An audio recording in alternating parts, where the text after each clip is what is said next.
Well, there goes the Daverhood.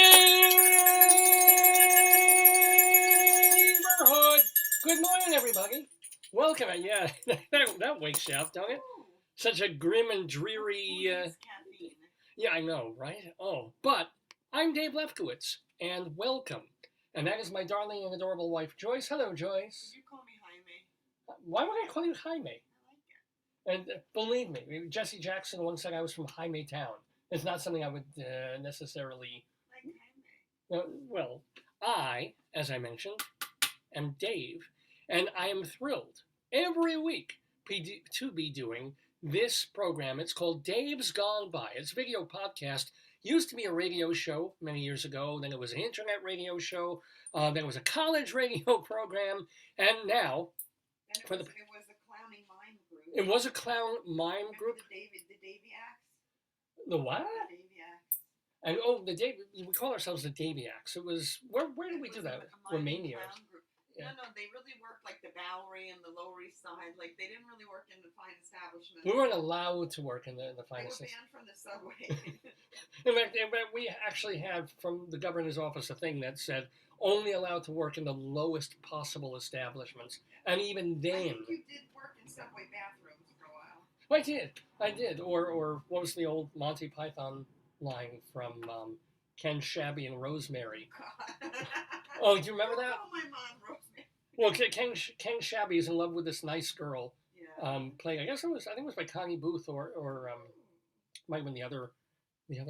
Oh God, I've forgotten her name. It's a Saturday morning. But anyway, Ken Shabby's this horrible, filthy, disgusting, low class, slimy guy who chases polecats and things, and he's being asked by this girl, and this girl is an upper class, well dressed, beautiful woman with her family mansion, and Graham Chapman's playing her dad, and the genius of the skit is that he's treating this guy like any other suitor.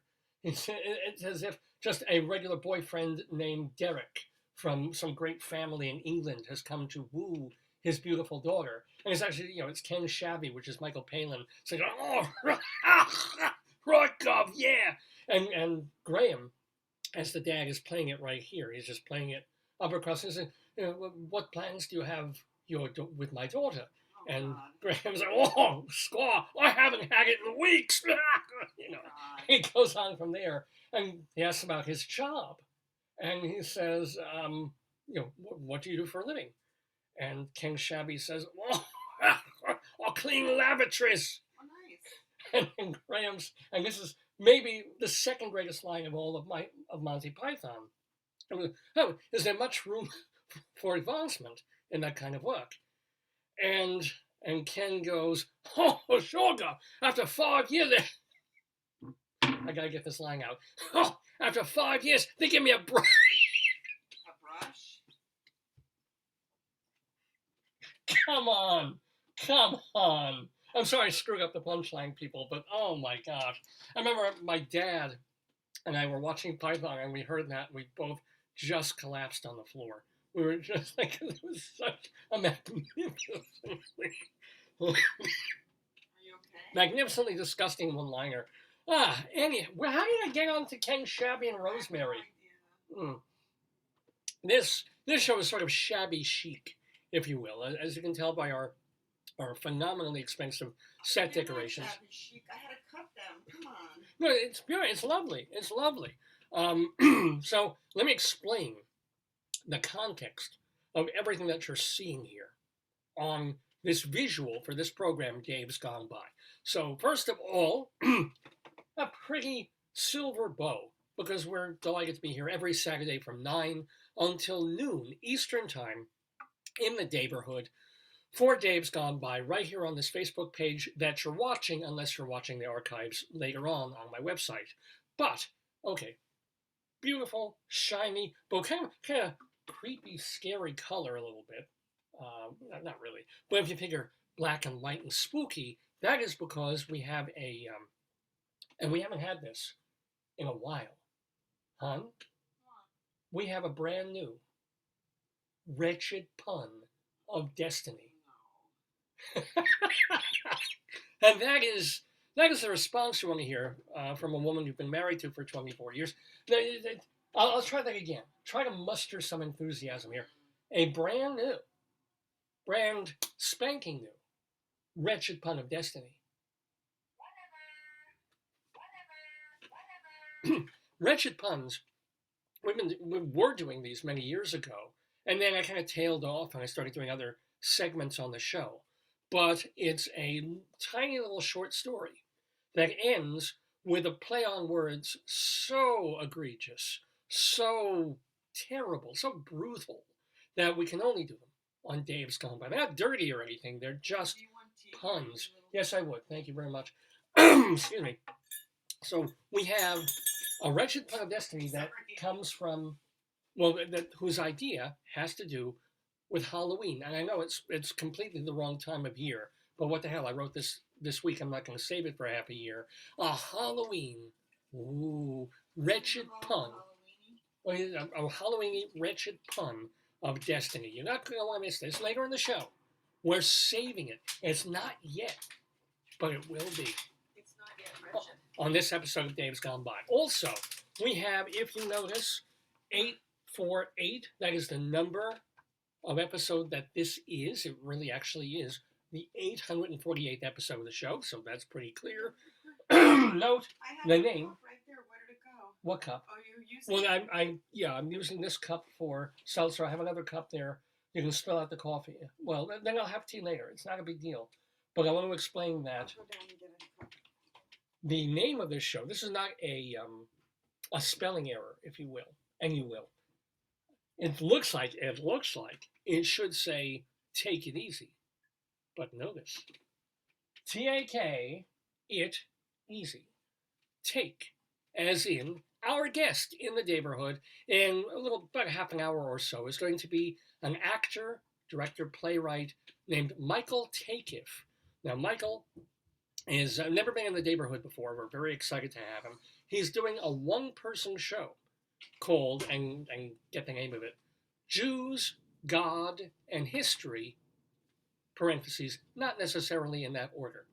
So it's comedy, but it's also a bit of lecture. It's also a bit of reminiscence and warmth of being Jewish, the whole history of Judaism, the Bible, and Jewish now in America. Rabbi Saul, of course, has done some stuff like that. But this is Michael Takiff's show that he is going to be doing off Broadway in just like a week or two. Let me give you the dates on this. Do I have them? I do. They're at the Flea Theater over on Thomas Street. You know, they moved a couple of years ago. It's the Flea Theater going from May 18th through June 5th. Jews, God, and History, not necessarily in that order. So Michael Takiff will be here in the Daverhood to talk about this one-man show, and also to talk about his other stuff, because he's written a couple of books, including an oral history, don't make any jokes, an oral history of President Clinton, where he is remembered through quotes and anecdotes by people all around him, people who worked with him, family, people who knew him. I'm not sure if it's an authorized bio, probably not. Probably not. But he has that out. He also did a memoir about his dad, and he put that on stage. So a lot of stuff to talk with Michael Takiff about as we take it easy. But the only unfortunate part is that I'm not going to have the honor and pleasure of talking to Michael Takiff. That, since it's, of course, it's a very Jewish-themed show that this guy is doing, Jews, God, and History, we're having Rabbi Sal Solomon do the honors. He will be doing the interview with Michael Takiff. Hence, the pictures here, of course, of his sort of this is God literally shining on the Lubavitcher Rebbe, the late Rabbi Schneerson, whom some crazy people thought was the Messiah. He's not; he's just a dead rabbi, but a very intelligent and important dead rabbi for modern day Orthodox Jews. So Rabbi Sal, he will be here in the Daverhood. He was with us, excuse me, on our very first episode. I know, he was on our very first episode back in October of 2002. He's back today to interview Michael Takiff. Huh? So we got that going on. What else? What else does this explain? Not a whole hell of a lot. There's the today yesterday trivia quiz, right? So you're feeling lucky. Got this from leftover from St. Patrick's Day. A little bit about Clover here. If you're feeling lucky, maybe you can take on or surpass our panelists as they answer trivia questions in our weekly quiz. It's called, thank you very much, Today, Yesterday. Ooh, that nice orange, huh? The Today, Yesterday quiz. And generally, in almost every week, we have two panelists who play the game. David Sheward, who is the former managing editor of Backstage. He's also the former president of the Drama Desk. Every time I say David Sheward's name, like an actor gets his wings or something, or a playwright gets some sort of small playwriting award. That's how it goes. Oh, it's the Frank Capra moment. There he is. There's a playwright getting his wings, as I mentioned, David Sheward. So David is currently a theater critic for TheaterLife.com, CulturalDaily.com, as well as what's his? Oh, he has a blog called the David Desk. So he writes theater criticism for one place and lots of things for the other. He plays the game alongside Leslie Hoban Blake. Oh, she doesn't get him. Did she get him out? Oh no! Oh, it fell. You mentioned he. So. Oh, I did. I did mention. And Leslie Hoban Blake, who is the co-host of Critics Circle, theater review and interview and commentary show that she does on YouTube with our longtime friend Charles Gross. You can see that on the Critics Circle channel of YouTube. They will be playing alongside Michael Takiff in our trivia game. They're questions that generally have to do with something that happened on this day, May 7th, in history. And so, a lot of fun. Stick around for that. What else do we have? We have, oh yes. Well, you see this blank space here, this white wall thing here. Now, what is this making? This is what your face and your brain will look like after you hear the Colorado Limerick of the Damned. We do one of those every week too, because Joyce and I lived in Colorado for a bunch of years, and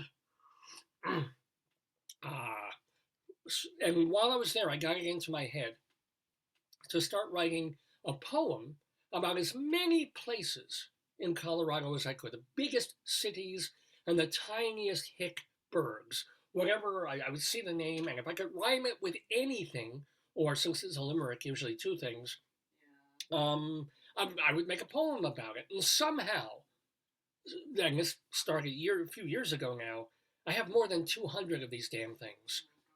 And they're literally damned. They're Colorado Limericks of the Damned because, being limericks, they're supposed to be amusing and a little bit raunchy and dirty and awful. Let me give you the rating. I should have a rating system for these. This one, PG-13. Not terrible. Maybe PG-13 sliding ever so delicately towards R. But we have a Colorado Limerick of the Damned. I'm having. Where we will go to Grand Lake, Colorado. Grand Lake, Colorado. Sounds like a pretty nice place, very high altitude. So that also gives you, imagine this is snow, right? So Grand Lake, Colorado, white, snowy, and then you hear the limerick and your face turns ashen pale, and all thoughts leave your brain, hence this particular visual. And then, I guess I could stand this up and show this. The other thing that we will do on this episode of Dave's Gone By, as we're doing so many, is go to the theater, as I did a couple of times this week because it's that time of year. I realize my home address is showing on this box here. I should probably have removed that. That's better. Okay. So, and yes, this box will come in handy. But yeah, I saw a couple of plays, and the ones I will talk about, if I have time, on this episode of the show are the new Tracy Letts play The Minutes on Broadway, and also on Broadway, the new musical A Strange Loop that won the Pulitzer Prize when it was playing off Broadway about 2 or 3 years ago, and then wins the Pulitzer Prize. It makes it a little easier to move to Broadway. And it is a musical. It's not that common for musicals to win the Pulitzer Prize. Anyway, we will go inside Broadway to talk about those. So there's your imagery. for this episode of Dave's Gone By Live on this Saturday, May 7th, 2022. And then, of course, the greatest image of all, the most beautiful image that I can possibly think of is... Are you ready for this, hon? Oh, no, I can't see it. Look what came in the mail. I wonder where it came from. I wonder where I bought this. Let's see. Why would I buy a bag? Nothing else in the box here. And this is kind of a saggy bag. I'll put this over here. What could possibly be in here that is of any interest to me at all? Yeah, any guesses, hon? Any? I hope it's,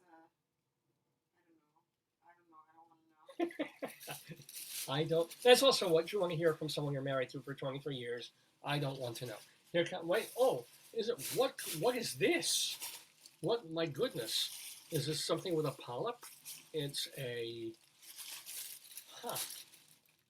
very, very, very small sectional sofa. No, I don't think so. I think we're gonna open this up a little bit more. Oh, it's got. Look at this! My goodness! Did Mickey Mouse tan in overmuch in the tanning salon? Not sure. Let's turn it this way. Oh, it's got this. What could this possibly be? A gourd? Or rather, a gourd that someone should have eaten months ago, and now it's turned all fuzzy. Maybe I'll turn it around this way and turn it. Maybe that was the wrong side, and I'll just lift it a little bit more. What could it be, folks? What? Oh, and there's a ribbon. Hon, the mail order bride I wanted came. Oh, good. I can retire. She's a little quiet. No, it's not a mail order bride. It's not even a polyester bride because she's got fuzz on her. Let's see what. No, she's pretty, whatever it is. Oh, there's a front. My goodness, ladies and gentlemen, hon, could you guess? At what point did you think it would actually be another potato? Yes, it's a potato. That's the other thing about watching this show. If you've never seen an episode before, you're like, what the hell? I've been watching for 15 minutes. I have no idea what the hell this is or what's going on. And you can watch for 3 hours now, and you still will have no idea what's going on. But this is a potato. I have several of them. Let's see how his thing. Look at his mouth. There was this. In some ways, he's really cute and could have been done early in the week. And in other ways, he's more like a Thursday, Friday potato. Because look, I mean, there's no mouth stitching here. They kind of left off on that. Someone was like, his nose looks like it's staged left or right. Yeah, Friday lunch, everything's kind of. Go on that botched. Yeah, yeah. Over here, it's got some. You think botched would fix his nose? I think they might have to take some stuffing from his ribs. Oh, you think they'll do that? Yeah. Can I just lipo him from here? I don't know. Well, anyway, this, you know, the horrible part. I'm not going to tell you how much I paid for this, but let me. Please don't tell me. Let me just say, this was on eBay, right? And I've been getting since the first 100 or so that I bought. Yes, 100 or so. I have 500. 20 years. Oh, I probably more than 400. I do of these. This originally sold at some point for $2.99. The shipping on this thing was more than $2.99 now. And the magnificent thing, and Joyce always reminds me, is as they keep going up and up in price. I never used to have to pay this much for them on eBay or anywhere. But it's like, the thing is, they're now, what's the thing? They're a collector's item. And Joyce is like, the reason they're a collector's item, you moron, is because I'm the one who's collected all of them. The reason they're rare is you. I would never call you. All right, no, but implicitly in her mind, she's thinking he doesn't realize that because he's bought most of them, or most of the ones that are extant and available, of however many thousand that there were in the run of these vegetable friends.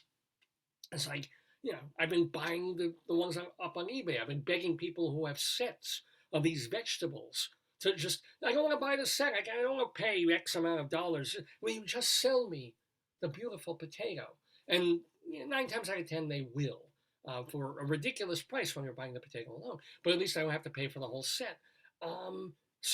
And year after year goes by, and it should strike me like, you know, you're not going to get these for $5 to $10 anymore. You're just, why? Well, if you put all of yours back on the market and you try to upsell them, or is that the word? That's not the word. Yeah. Or We're not business people. sell them back, right? Suddenly you would flood the market and they'd be worth 99 cents again, which is what you paid for the first batch. I paid 69 cents for some. Yeah, I think after they went on clearance, that's when we brought up the And then bid. I went back to Amazing Savings, and the guy who runs the stock room was like, "I'll get you some." And then we went to the Orthodox guy who was Jewish, like, "No." Oh. The guy would have got them. He got me a bin of them. I was like, "Just get me whatever you have." Why wouldn't they get us more? Because they know they could jack up the price. Because then we're idiots. Like, it's like when You won't call me a moron. No, it's like but, when we saw that painting of the potato, and I'm like, "David, let me play it cool." You're like, "How much for the potato painting?" Normally, what you say is, "I said, well, we're interested in some of these. What do they go for?" Right? Yeah. And then you kind of, this is the ragatiar, you don't go in for the, this is what I want. I didn't run around going, You were. No, we were at this is way cool. Two flea markets and a magic show. Last Sunday it must have been when we were tooling around. Yes. On Long Island, and we passed going down Sunrise Highway. We passed an outdoor thrift flea marketing thing, and we're looking around, and there were two different ones about 3 towns away. One was in Belmore. One was, I think, in Limerick. Limerick was the magician with the right. snake. Yeah, and then there was. That's where you got. Oh yeah. So what a great way to spend the Sunday. It was lovely weather. So we're just tooling around. Let's just go to the thrift store. It's outside. We have to mask, but we won't. We can do it. We're not scared about being indoors with all these people. Let's just go. So we walk around from stall to stall, and we're not going to buy clothing. There's nothing clothes-like that I'm going to want to get post-pandemic from you got something people. Free. Oh yeah. Oh, thank you for reminding me of that. I have that here. Show them. So this is what we bought. This is the one we bought. Remember I bought. So Joyce wanted a bit of costume jewelry that we saw. Well, like a memento of schlepping around and going around this thing. So they have people doing earrings and necklace stuff, and she found these, and it's very sweet, like little. These are actually my testicles that Joyce keeps on a chain that she carries around. She's taking decent care of them, and if you notice, look at this. As in real life, the left one is much bigger than the right. See, this is absolutely metaphorical of my nuts, right? So she gets this, and I didn't haggle with the guy because it was a reasonable. It wasn't a great price, but it was a reasonable price. This? Yes. This is only, yeah, yes, it was $3. A great price. All right, so it's $3 for $4, whatever this was. But tell them what we walked in. And then but while we were standing there waiting to pay for this, there was another guy there haggling with the owner of the table about other stuff. And he was haggling, and they make a deal, and that's how it works. I was just like, oh, what's it, $3? Okay, here's $3. So the guy, either as a favor or because I don't know, he's like, here, take this. And then the guy was haggling. I said, I don't know what it is. The guy said, it's free. Just take it. Right. I guess that was the thing. Yeah, that was the thing. The guy I paid my $3, and he's like, here, take this. And like to throw me something else. I'm like, I didn't even, he like threw it right in the bag. Yeah, he did. Without even like handing it to me. No, there was no bag. I was wearing the ring. He put it in your hand. He literally put it in my hand. You're right. He put it in my hand. And I was like, oh, okay, thank you. Had I seen what the hell it was, I'd be like, whoa, no, thank you. Rabbi saw it, seen what he was throwing in my hand. I'd be like, no, thank you. This, I don't know, maybe he had these left over from Easter, but of all the possible things that this guy, who sold us this for $3, right, would put in my hand and say, yeah, take this. He gives me this. Like, the last thing in the universe I could possibly ever wear or want. I should give this to Vicky Quaggy to give away at her show, That would, or she could wear it, like, the Force. It could be like Kiss the Pope's ring, yeah. I mean, Vicky's watching, so you might as well. I wouldn't even wear anything this big for any reason. Ask Vicky if she wants it. Yeah, Vicky, if you're watching, and I can pop it in an envelope and mail this to you. God knows, God would know that this is nothing to do with me. Why he would just Did he have 50 of these left over No, from I think Easter? I think maybe the other guy was like haggling, and it was part of the package, and he didn't want to give it to him. I don't know. I have no I idea. don't know. Why, of all things to hang, and this is probably, in terms of crap metallic content, worth more than this. This is obviously much more our speed and prettier. This is, but Oh, show them the other thing we got at the other festival here. so we were at another flea market nearby, an outdoor flea thing. Well, before you did that, Oh yeah, that's nice. Yeah. I'm addicted to tea, right? I love my black tea. Mhm. No sugar, no sweetener, just tea. And then I wanted tea, so David had someone gifted him a gift certificate to Dunkin' Donuts. So we stopped at Dunkin' Donuts. Oh, that. And then I finally, after a couple of years, understand that Joyce and I live in a predominantly Jewish neighborhood that is next to an almost exclusively Jewish neighborhood. An insanely Jewish. This neighborhood now is so Jewish. How Jewish is it? No, but a woman got in trouble with the local politicians, with the local area, and is being called anti-Semitic because she was complaining that she lives in this in like Cedarhurst, Woodmere area of Long Island, of Nassau County, that have gone extremely Orthodox Jewish over the past bunch of years. She's not. She's not Jewish at all. And was she saying how horrible Jews are? Was she saying something terrible about the way they act, the way they speak? No.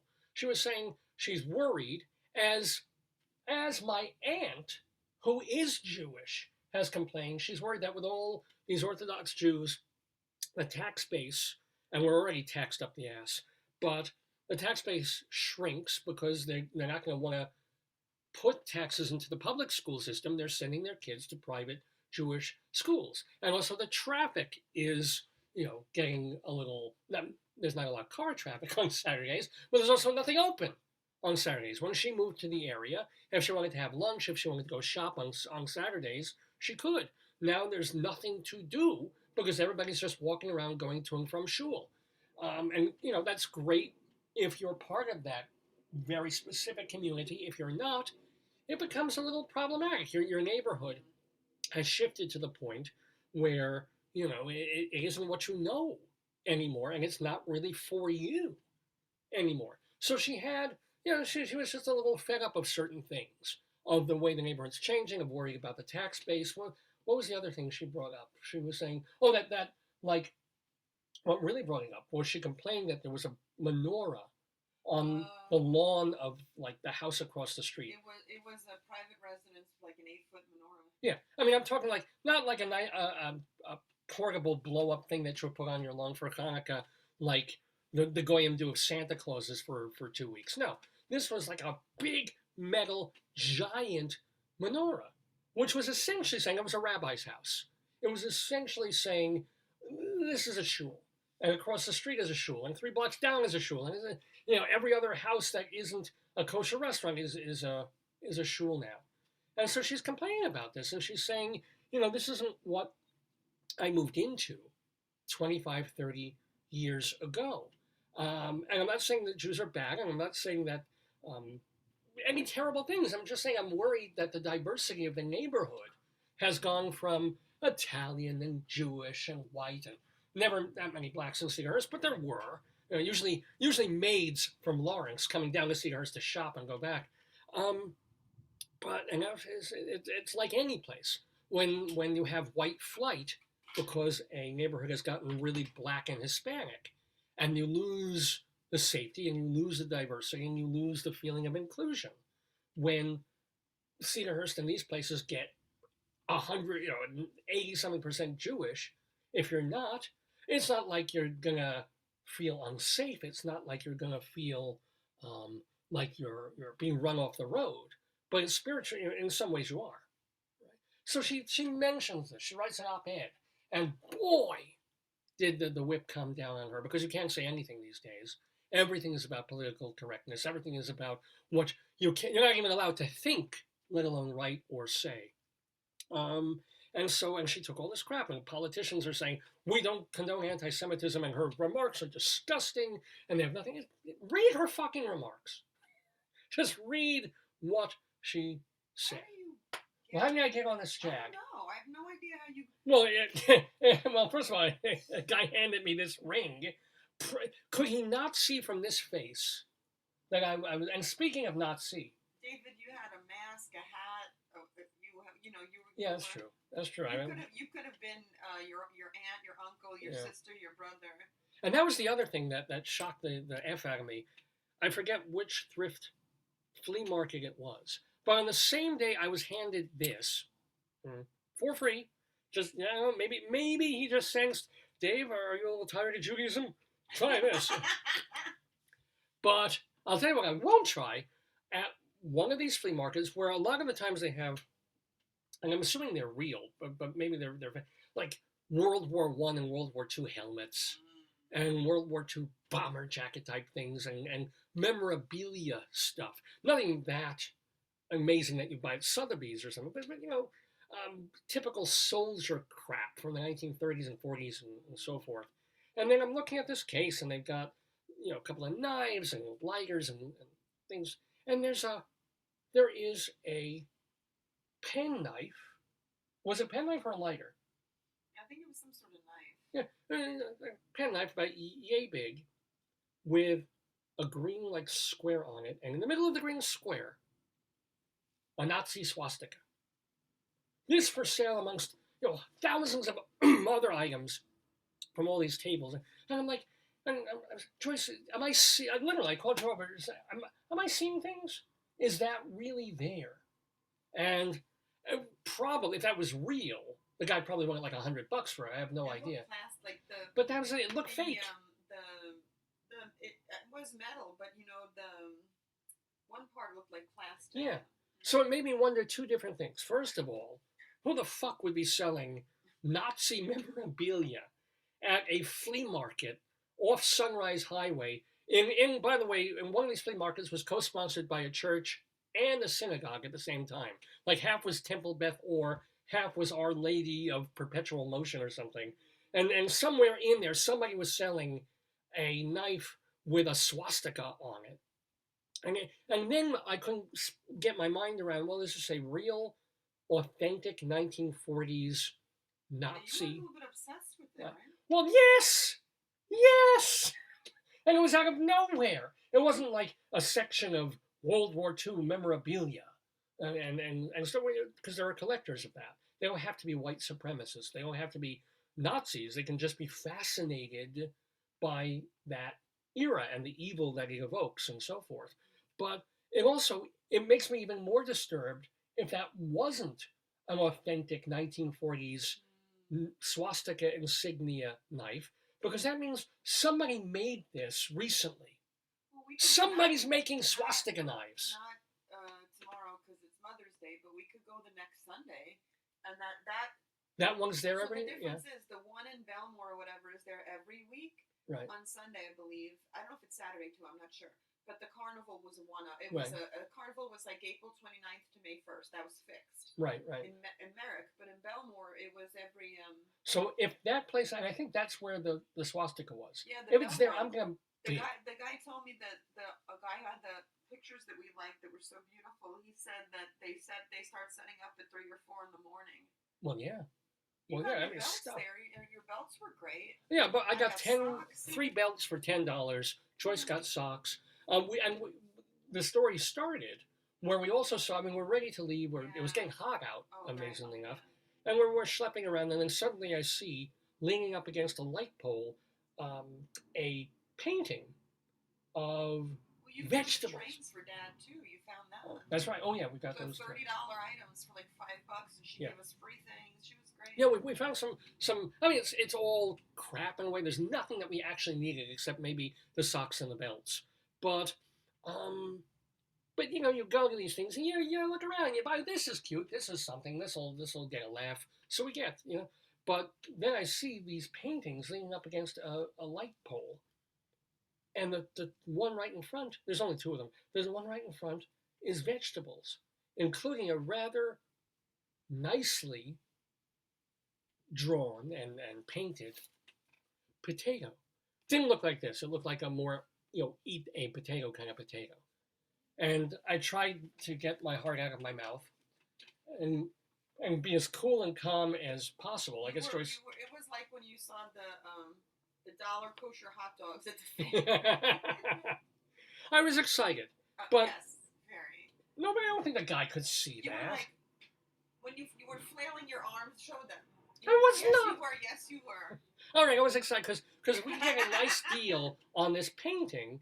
What a wonderful thing to have to put up a tasteful, lovely painting of vegetables, including a beautiful potato on the end. So I'm like, okay, and you were the one. I was kind of like, this is nice, but let's go, because we don't know how much long we're going to be living where we're living, and but you were like, no, we want it. Come on, it's a potato painting. It's nice. So we wait for the guy who runs the thing, and all of a sudden, and I'm thinking, okay, what is it? It's a fairly big painting and nicely framed. So maybe $20. Sure, why the hell not? We'll have a potato painting. And the guy's like, well, it's this artist, and she died, giving the I don't want to hear your story. Just tell me what the hell it is. And he was like, well, give me the both of them for $80. And I'm like, okay, I'm done. I think it was 60. Or he said one for 35. No, it was more. If you really wanted it, I could have got it for $20. But you didn't want me to go into my, my. If we were decorating a house, I probably would have gone for it. I would have liked it because it also came with the radish, like the other painting behind it. Yeah. So they had one of the potatoes, and then the other one was like a beautiful radishes. So she must have done a series. All right. Well, pretty for like a kitchen, If it doesn't sell, and I'm guessing that it probably doesn't. That was the second one though? That was the one that's not going to be there next week or tomorrow? That was the one always there. The used and the motley crew of stuff, the mixed stuff, Belmore will be there. The one that was all new stuff with the Carnival, the Magician, that won't be there. That won't be there. No, so Merrick won't be there. I forget where the painting guy was. In Belmore. All right, so maybe, like in a week or two, you may see me flanked by a beautiful painting of vegetables and potato. Does life get better than? I don't think it does, ladies and gentlemen. I don't think life gets any better than that. Oh, and also I did get my wife a lovely, what was it? It was called Bruzilla. Right? Bruzilla? Something like that. You were getting very amused. But it's this weird thing where was it a rock that they... I think they find the glass on the beach and they treat it. Yeah. Oh, right. Bottles and stuff. And then they find the bottles, they sand them down, they do whatever they do, and they make jewelry out of it. And I like this one because the others were just kind of flat. And this one really, kind of looks like a vagina. So I'm like, I'll get this for my wife. This is really nice. It looks like a fox. Yeah. Oh, where do we see that one? Oh, maybe it's kind of hard to see. I'll hold it real close. I don't know what that looks like now. It's not even focusing. Wow, my fingernails could use a little cuticle action right there, I'll tell you that. Anyway, I'm Dave Lefkowitz. You're watching Dave's Gone By, live on this May 7th, 2022. It's our 848th episode. We're calling it Take It Easy, in honor of our guest in the Daverhood, who will be here in just a couple of minutes. His name is Michael Takiff. He's got an off-Broadway show coming up called Jews, God, and History. Not necessarily in that order, that is the full title. And Rabbi Saul Solomon will be speaking with him, but only after I remind you that if you like the show, and you still have no idea what I'm talking about, you still have no idea what the hell this show is, remember that our archives are at davesgoneby.com. So you can go back and watch or listen to the first episode that we ever did 20 years ago, almost. It was radio show, audio only. The 25th, the 125th, the 425th, the 725th, the 825th. It's just literally almost every episode we've ever done. Thousands of hours of comedy. For many years there was music too, skits, cultural stuff, interviews. It's all there. It's all free. Dave's Gone By at AOL.com. We also load our archives onto our page at archive.org. Archive.org. Just look for the Dave's Gone By channel. We put all our interviews there and our shows there as well. Plus, if you like audio only, if you're a podcasty kind of person, or you're in your car, or in your car on a train where or you don't want to stare at me for 3 hours, and why would you? Go to castbox.fm for our podcast. This is the same show, but it's meant to be downloaded as a podcast. Castbox.fm. And if you're on Long Island and you have Altice cable and you are free on Tuesday nights from 9:30 to 10:30 p.m. Eastern Time, you can watch a 1-hour excerpt at random of Dave's Gone By on the channel. So it's Altice Channel 20, 9:30 in the evening. It's not the best way to watch the show, but if you're zipping through and looking, a great time. Yeah, what a great time slot. That's like yeah. Especially Thursday and Friday, people are done with the week. They're ready to have some Well, this is Tuesday, but yeah, Tuesday nights at 9:30 in the evening for a 1-hour completely random segment of the show. Give it a look. And what else? Oh, we also have a YouTube channel, Dave's Gone By, and anything else? New polka band. We do have. What was it? Oh, Stan, and this was almost a commission, except I didn't pay him. But Stan Reisler put my head on that album cover of, what was Olaf something? Yes. Olaf Sveen. Yes. Look for Olaf Sveen and his Yes. polka band, ladies and gentlemen. Now you're taking over. Well, I'll tell you, no, you know who's taking over?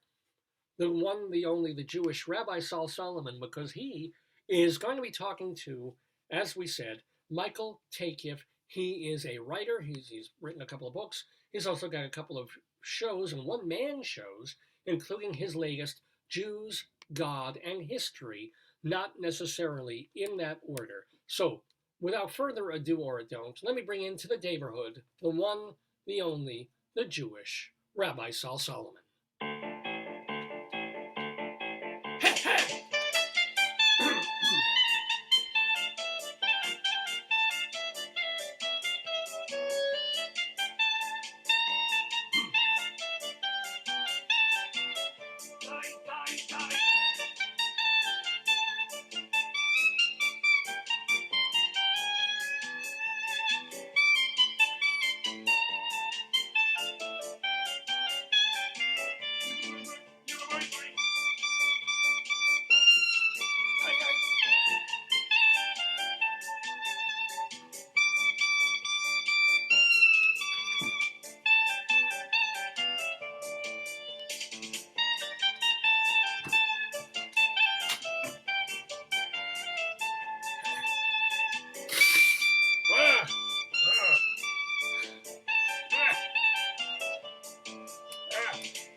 So much phlegm. Oh my God.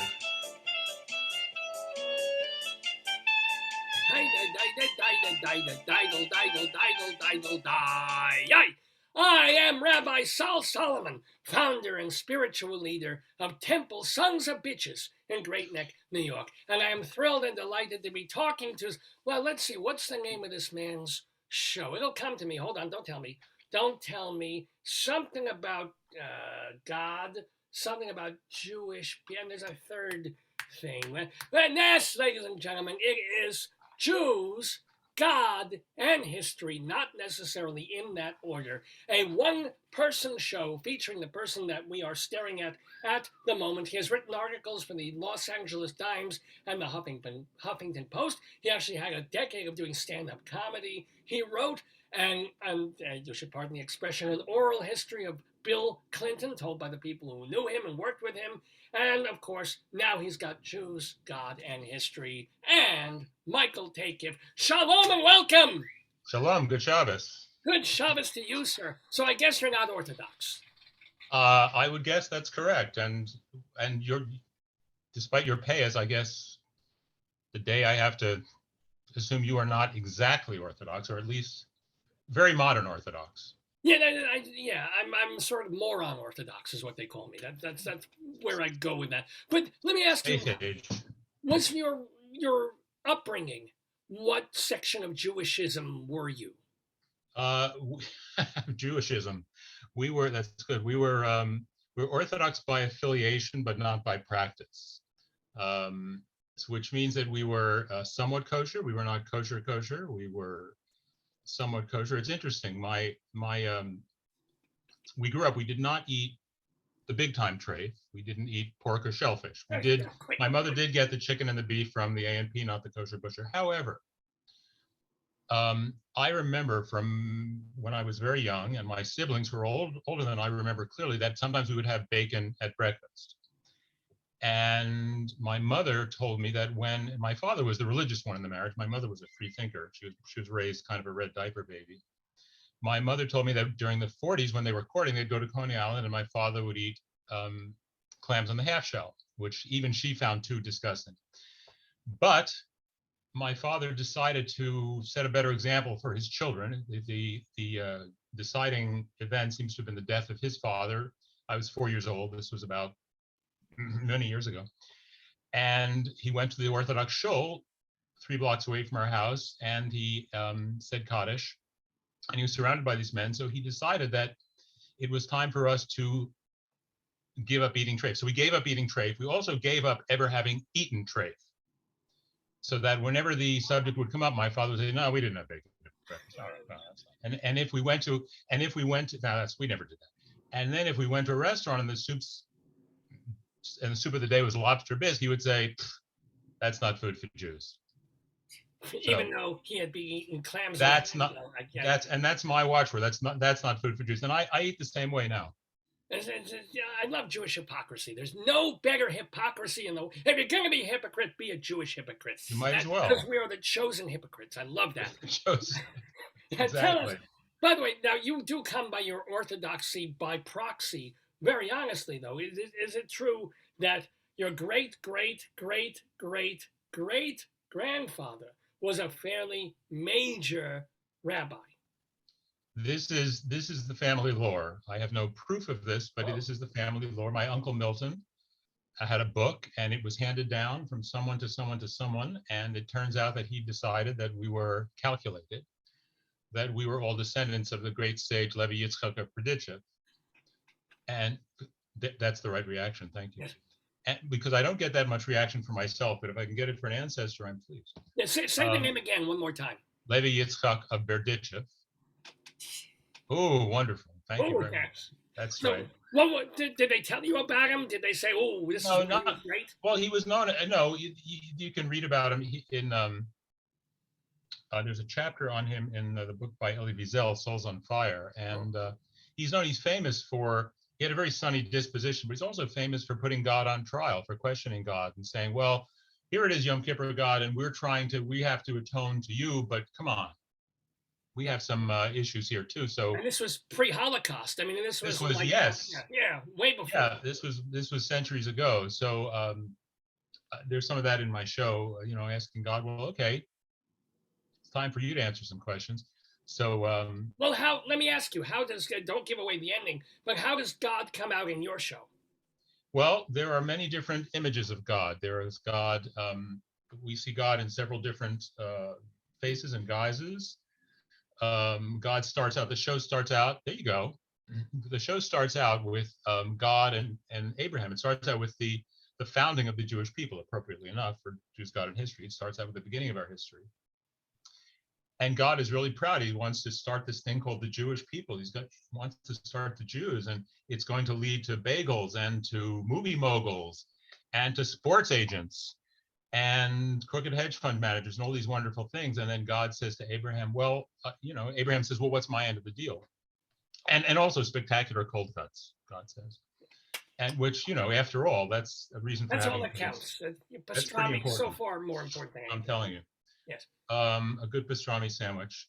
Anyway, and then Abraham says, well, what's my end of the deal? And God says, well, believe me, there's one true God. And Abraham says, yeah, okay. Walking the path of righteousness all your days. Abraham says, well, is it a long walk? Are the steps? Well, all right. And then God says, number 3, mutilate your private parts. And Abraham says, are you kidding?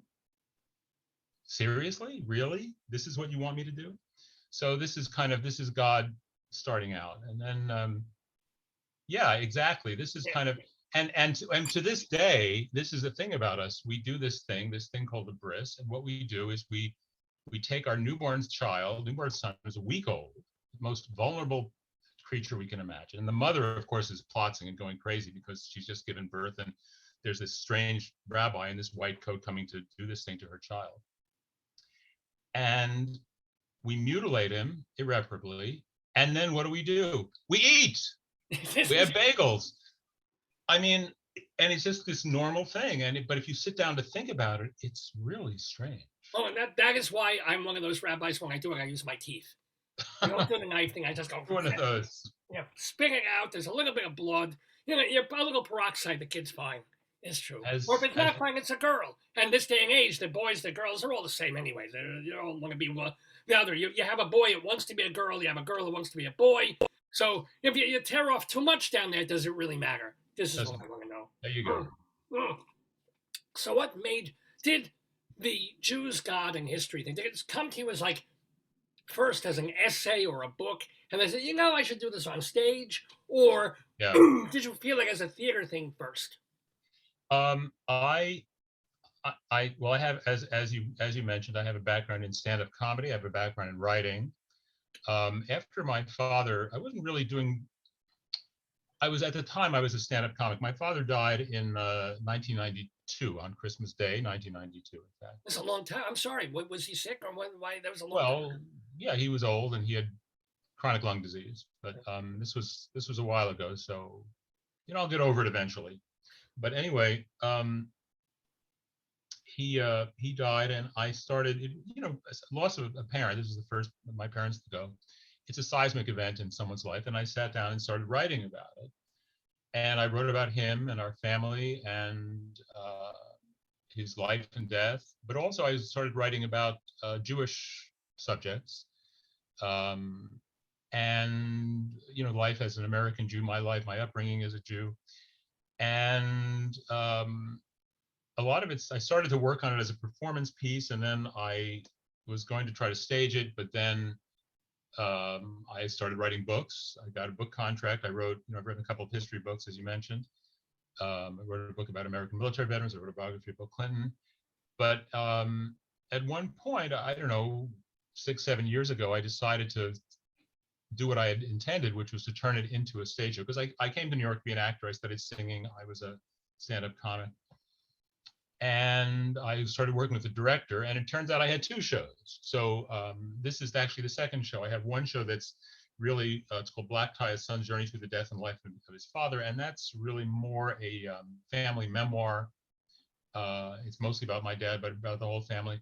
This one is about the family, but it's really more just about, it's about being Jewish in America. It's about how we look at God in the modern era. It's for Jews, but it's not only about Jews. It's about how modern humans live with ancient traditions. I mean, if you think about it, our traditions, Abraham, for example, as we mentioned, is said to have lived 4,000 years ago.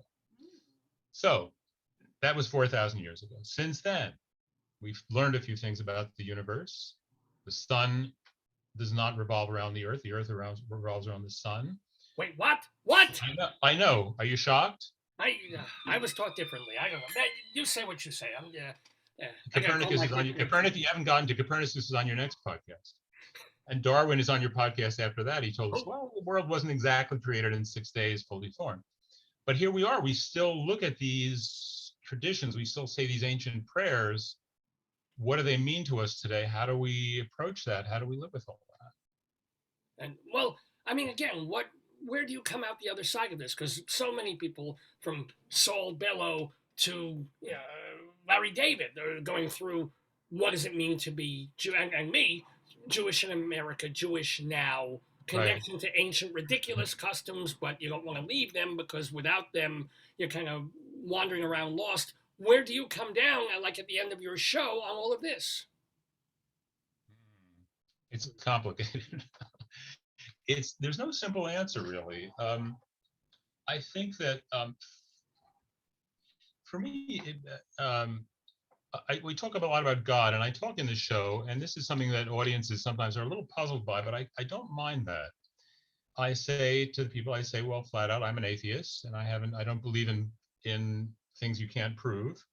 and there was no basis in fact, UFOs and unicorns and God, and this is not something that an educated, scientifically minded person would believe in, and yet Tooth fairy, I believe in. I should mention that. Well, tooth fairy, yes, very much so. well, how much did you get when you're Not under the nearly pillow? enough. The tooth fairy's Jewish, So and a thing would and come out of my face. I would put it under a pillow. I thought, oh, this is got to be worth hundreds of dollars. And I lift up the pillow and it's like $2. I'm like, fuck you, tooth fairy. But I knew $2. Yeah. You got $2.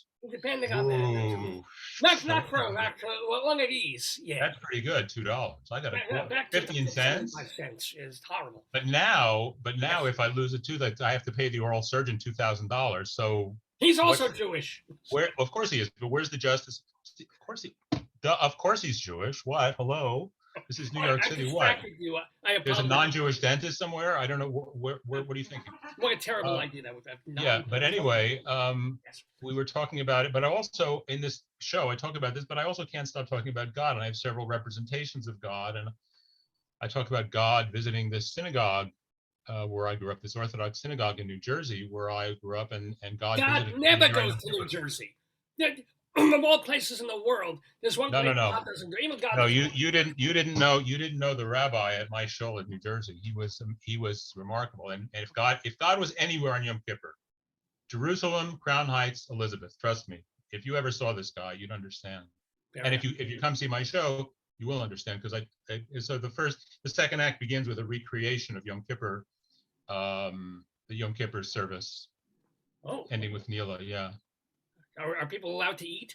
Because no, you can't eat during the show. Can't eat during the show. Have to wear no leather soles. No leather sole.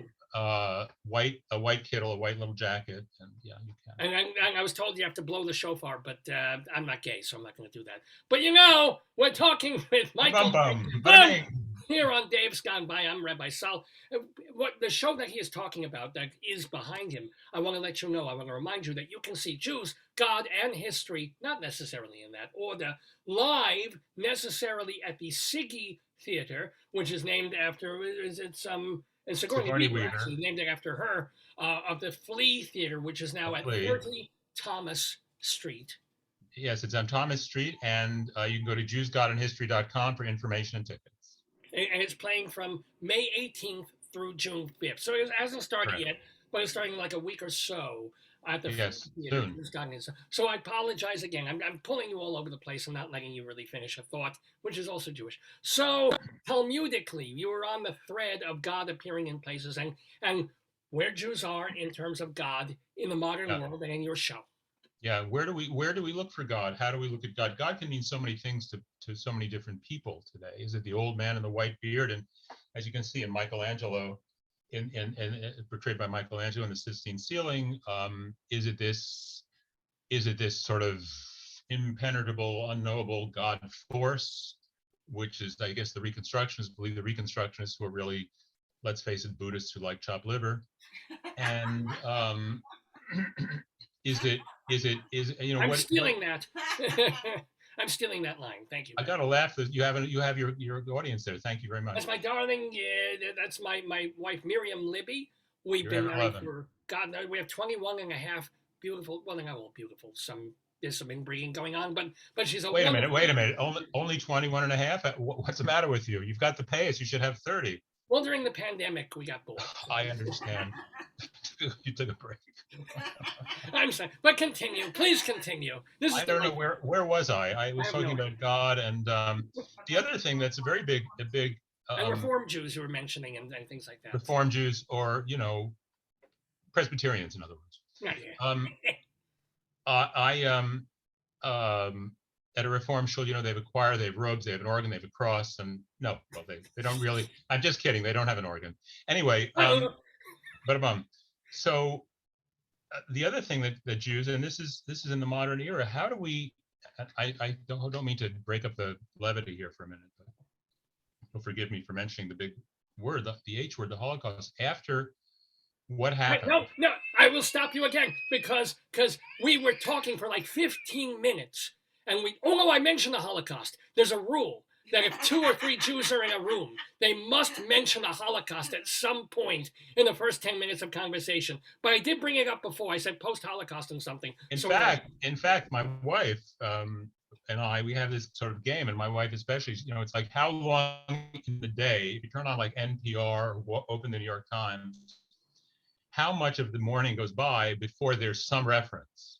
And it's usually, I don't know, 15 minutes. Right, exactly. So, and then we check, okay, that's it. I can go off my day. Check, it's been done. Okay, check that box, move on with the day. It would be shorter, but there's goyim involved, so it takes longer. But a lot of them love to talk about it too. So anyway. So to the Holocaust, let's get all serious. Holocaust. Go. After the Shoah, how do we go on being Jews? What do we think? We've had this relationship with God. We've been the quote unquote chosen people. We've had this intimate relationship with God for thousands of years. We stuck by this God, by the God of Abraham, Isaac, and Jacob. And then what happened?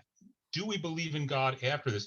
Where we can there. I think there are a couple of ways of interpreting, 2 main ways, and these are both in my show, both in Jews, God, and History, not necessarily in that order. At the Flea Theater, JewsGodAndHistory.com. Thank you. Posted in the chat. One way would be to just say, "That's it, God, I'm done. You had your chance, you blew it. Where were we when you needed you? I'm finished." But there are other Jews, and there's a lot about this in the show too. And in the show I was telling you about, where God showed up every Yom Kippur. The whole edifice, it was a shul, yeshiva, was financed by these men. They were survivors of the camps, and they came to America after the war, and they lived in this New Jersey town. There was a dynamic rabbi, and they built up because they were wealthy men. They were mostly in construction industry. They were builders, developers of land and property, and that sort of thing. And I think what it was for them, and of course I'm extrapolating here, I didn't talk to them, but what it seems to me is that they were sitting there saying that even after the Holocaust, especially after the Holocaust, Jews are obligated to honor and believe in the God of their ancestors. What they're saying is, Hitler, you failed. You're dead. We're here. Judaism lives. So there are a couple of ways. I think those are both legitimate ways of approaching the question post-Shoah. The right way is up to individual people, but I think those are 2 ways of looking at it. Well, if I may personally speak as a camp survivor, because I survived Ocean Parkway Jewish Day Camp, it was terrible. It was raining all the time. Had no fun. It was raining all the time, and the bug juice was awful. It was a kosher bug juice. We've never had anything. Terrible. But there is that thought of just like, okay, God. I mean, I wonder also, like, we think of the Holocaust because it's within our 100-year parameter. Yeah. Back in the day when Queen Isabella expelled all those Jews, that was horrible too. And somehow Judaism came on, and Jews were burned at the stake and burning mass graves, and there were pogroms. So for us, we say Holocaust because the number is so big. Yeah. It's like, oh, the Holocaust, how can we? It's like throughout history, Jews have taken shit, and if you're right there in the middle of it, you had to be wondering the same thing. You had to be wondering, right. Where's God? Where's God? We're on a boat now to the Indies with Columbus because Queen Isabella threw us out of the thing, fuck you, God. But we still believe in you. Can we have some cream cheese? Yeah, it's that. Exactly. So this is this central paradox. It's this contradiction that we live with. And even if we don't believe in God, and I don't believe in the supernatural God really, and what we still go on in some way being Jews. Yeah, because it's is it just it's comfortable? I don't think so. I think there's more to it than that. There's something in the tradition that speaks to us. Something in the history that speaks to us. And don't forget, Jews we are at present we're 0.2% of the world's population, and and there was this tiny people from this sort of remote corner of the Roman Empire, and look at the effect Jews have had on the world. We control the media. Thank God for that. Oh, don't forget the banks. Of course. And excuse me, the space lasers. I'm all for space lasers. I think Space lasers. We they're control the good. space lasers. No, none of us will have to wear glasses again. We'll actually have lasers that can do this right from space. It'll zap me. It'll go. Look at Open it up and, oh my God! Hold on, I can't even see with this thing. One moment, please. There we go. Okay, that's so Oh, much beautiful. better.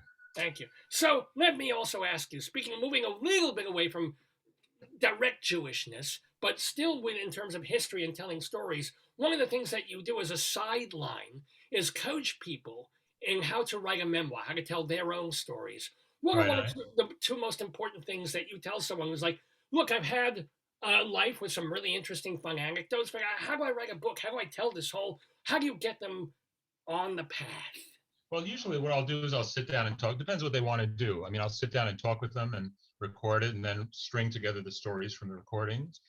Or if they write it themselves, I will go through and try to organize it. I mean, I taught, I teach memoir writing, and I have my rules of good writing. And the important thing really is just to go from one thing to the next. It's a logical flow.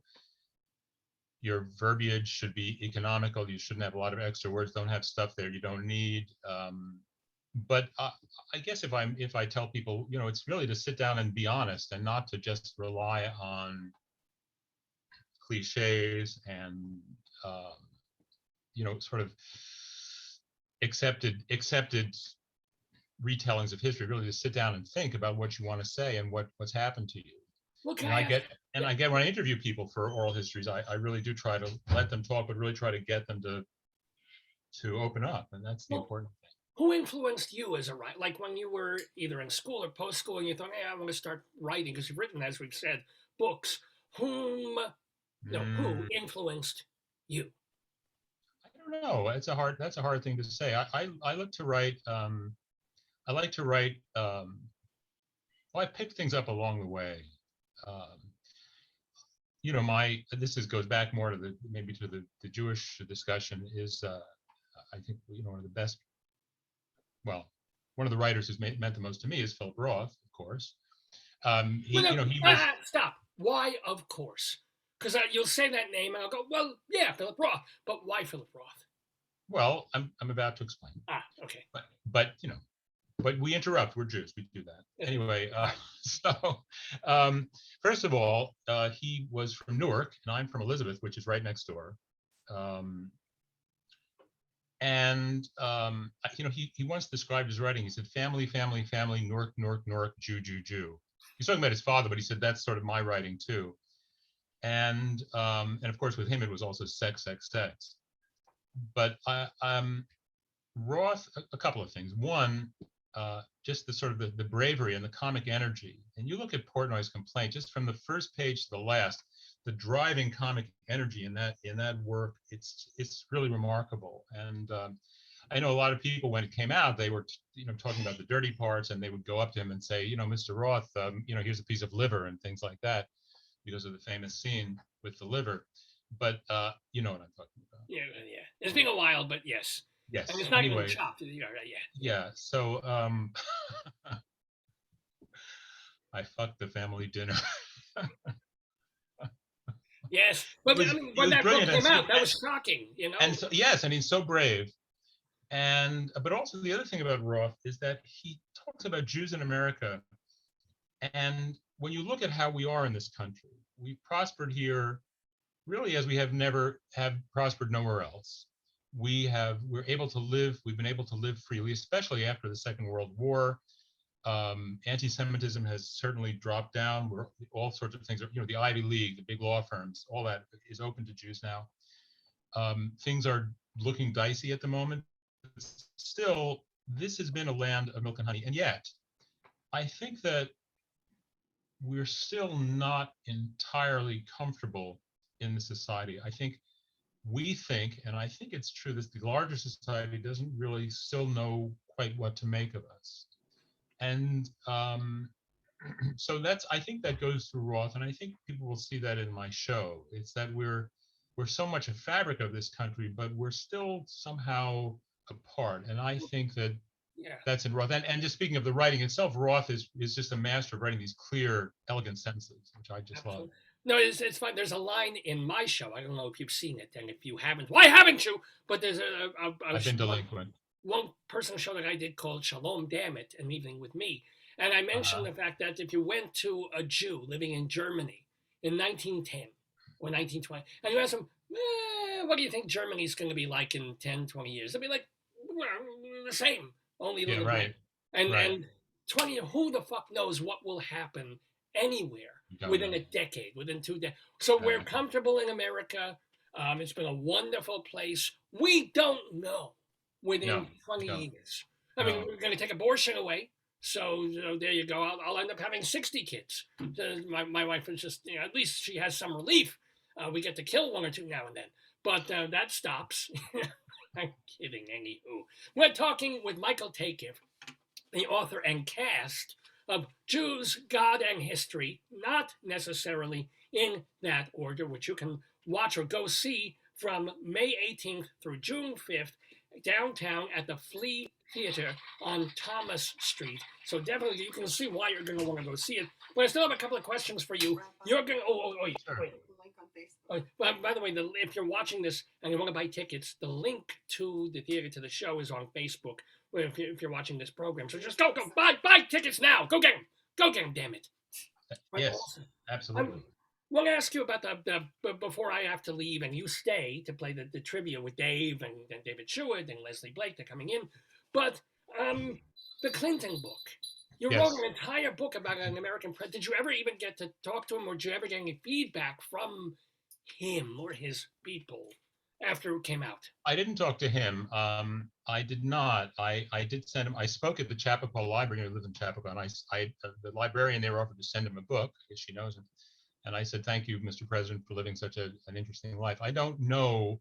I haven't heard from him. I have a feeling that there were some things in the book he was not too pleased about. I think it was an eminently fair book, but I certainly laid into him on a couple of places, and people in the book. It's the book. It's called A Complicated Man: The Life of Bill Clinton, as told by those who know him, published by Yale University Press, and it's 170 different people talking about him. And these are political colleagues, political enemies. These are members of Congress, members of the Senate, prominent political pundits, former chairman of the Joint Chiefs of Staff, Secretary of Defense, plus the cousin who took him to the movies when he was 5 years old in Hope, Arkansas, took him to the Saturday afternoon westerns.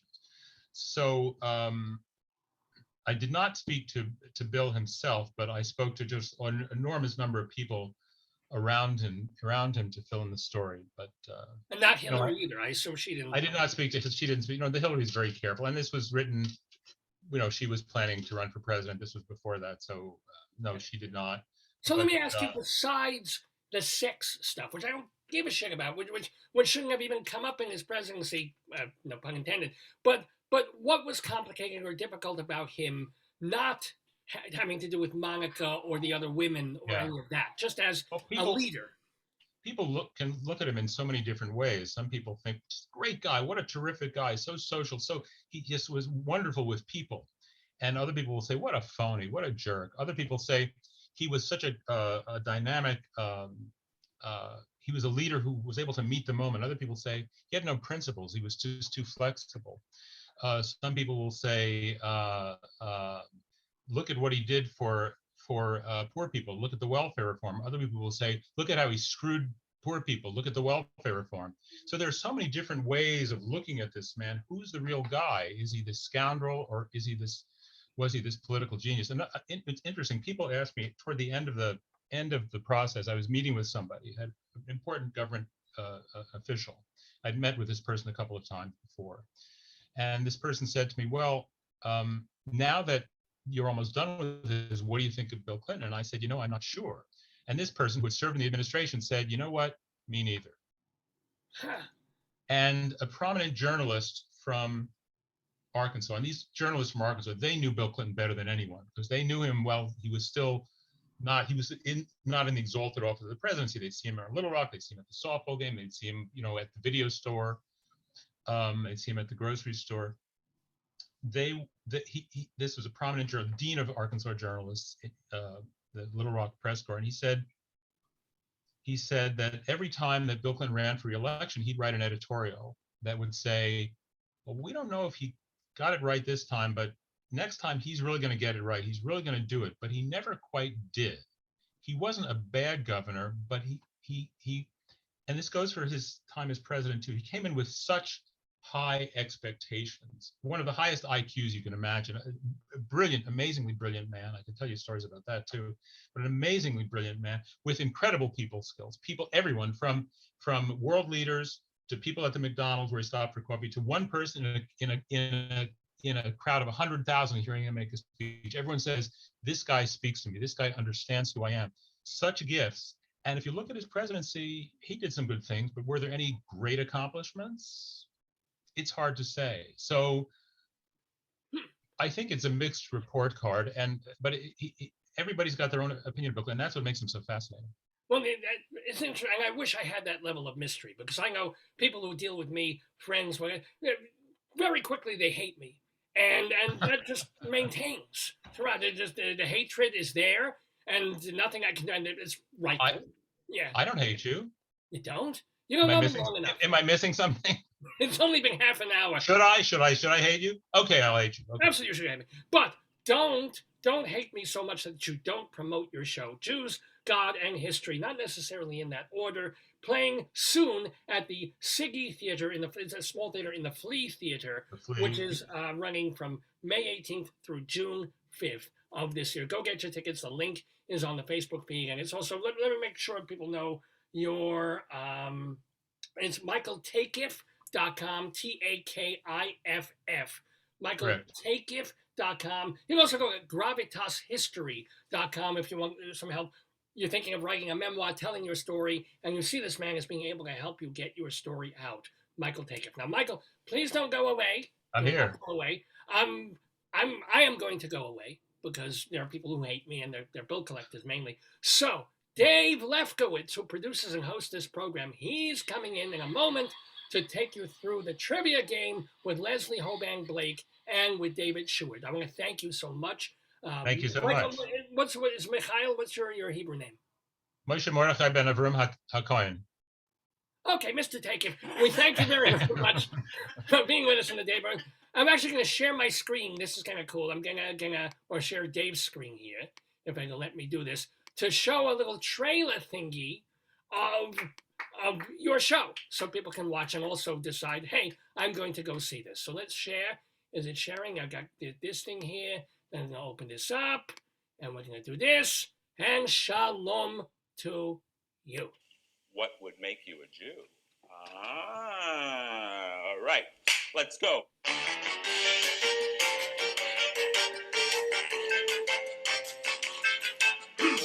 Jews, God, and History, not necessarily in that order, is a full-length one-man show in 2 acts that, through comedy and drama, looks at how we live with our traditions.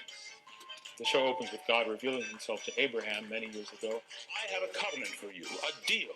If you agree to found the Jewish people, you have God's solemn promise that 4,000 years from now, the cold cuts will be spectacular. He puts it so well. You smile, you think it over, you reflect, you smile again, you feel. Welcome to the Rochester Days Inn. My name is Maury Levinson. I'll be leading today's seminar entitled Wretched. I want to be a Jew, but I want to be a good Jew. How do I do it?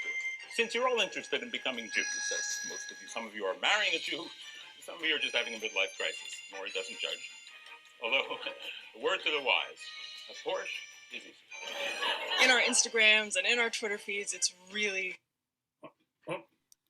Very sorry about that, but accidentally hit pause on that, but it's perfect timing because it's time now to stop sharing my screen and stop the sharing and get back to us, because we have guests in the Daverhood. Everybody's actually on time. This is unbelievable.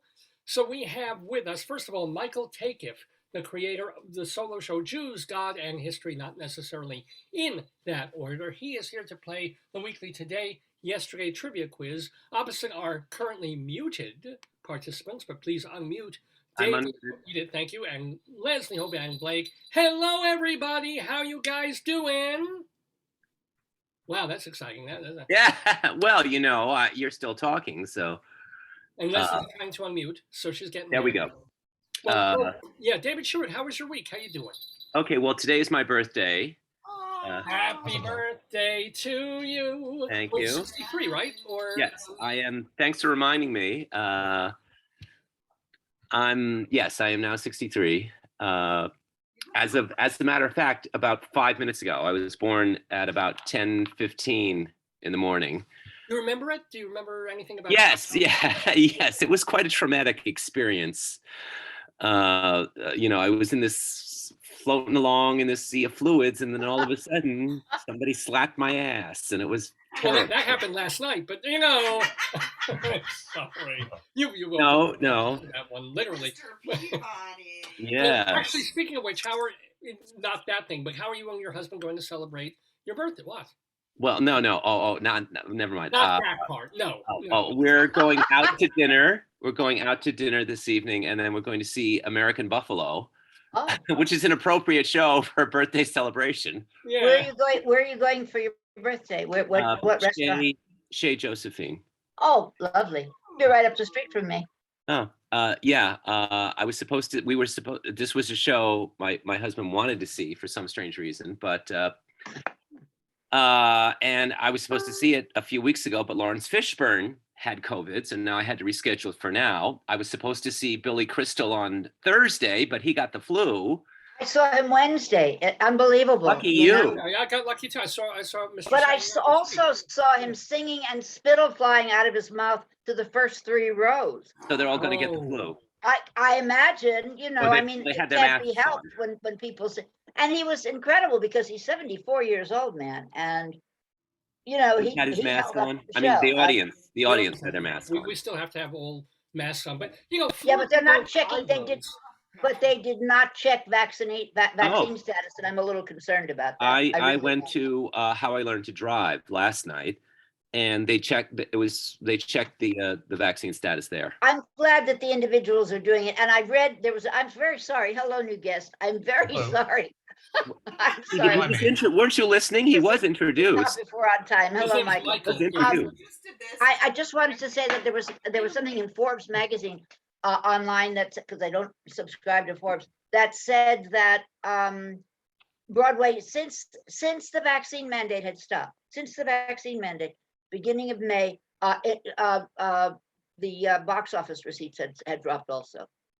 Oh, well, but I think also last week was Easter.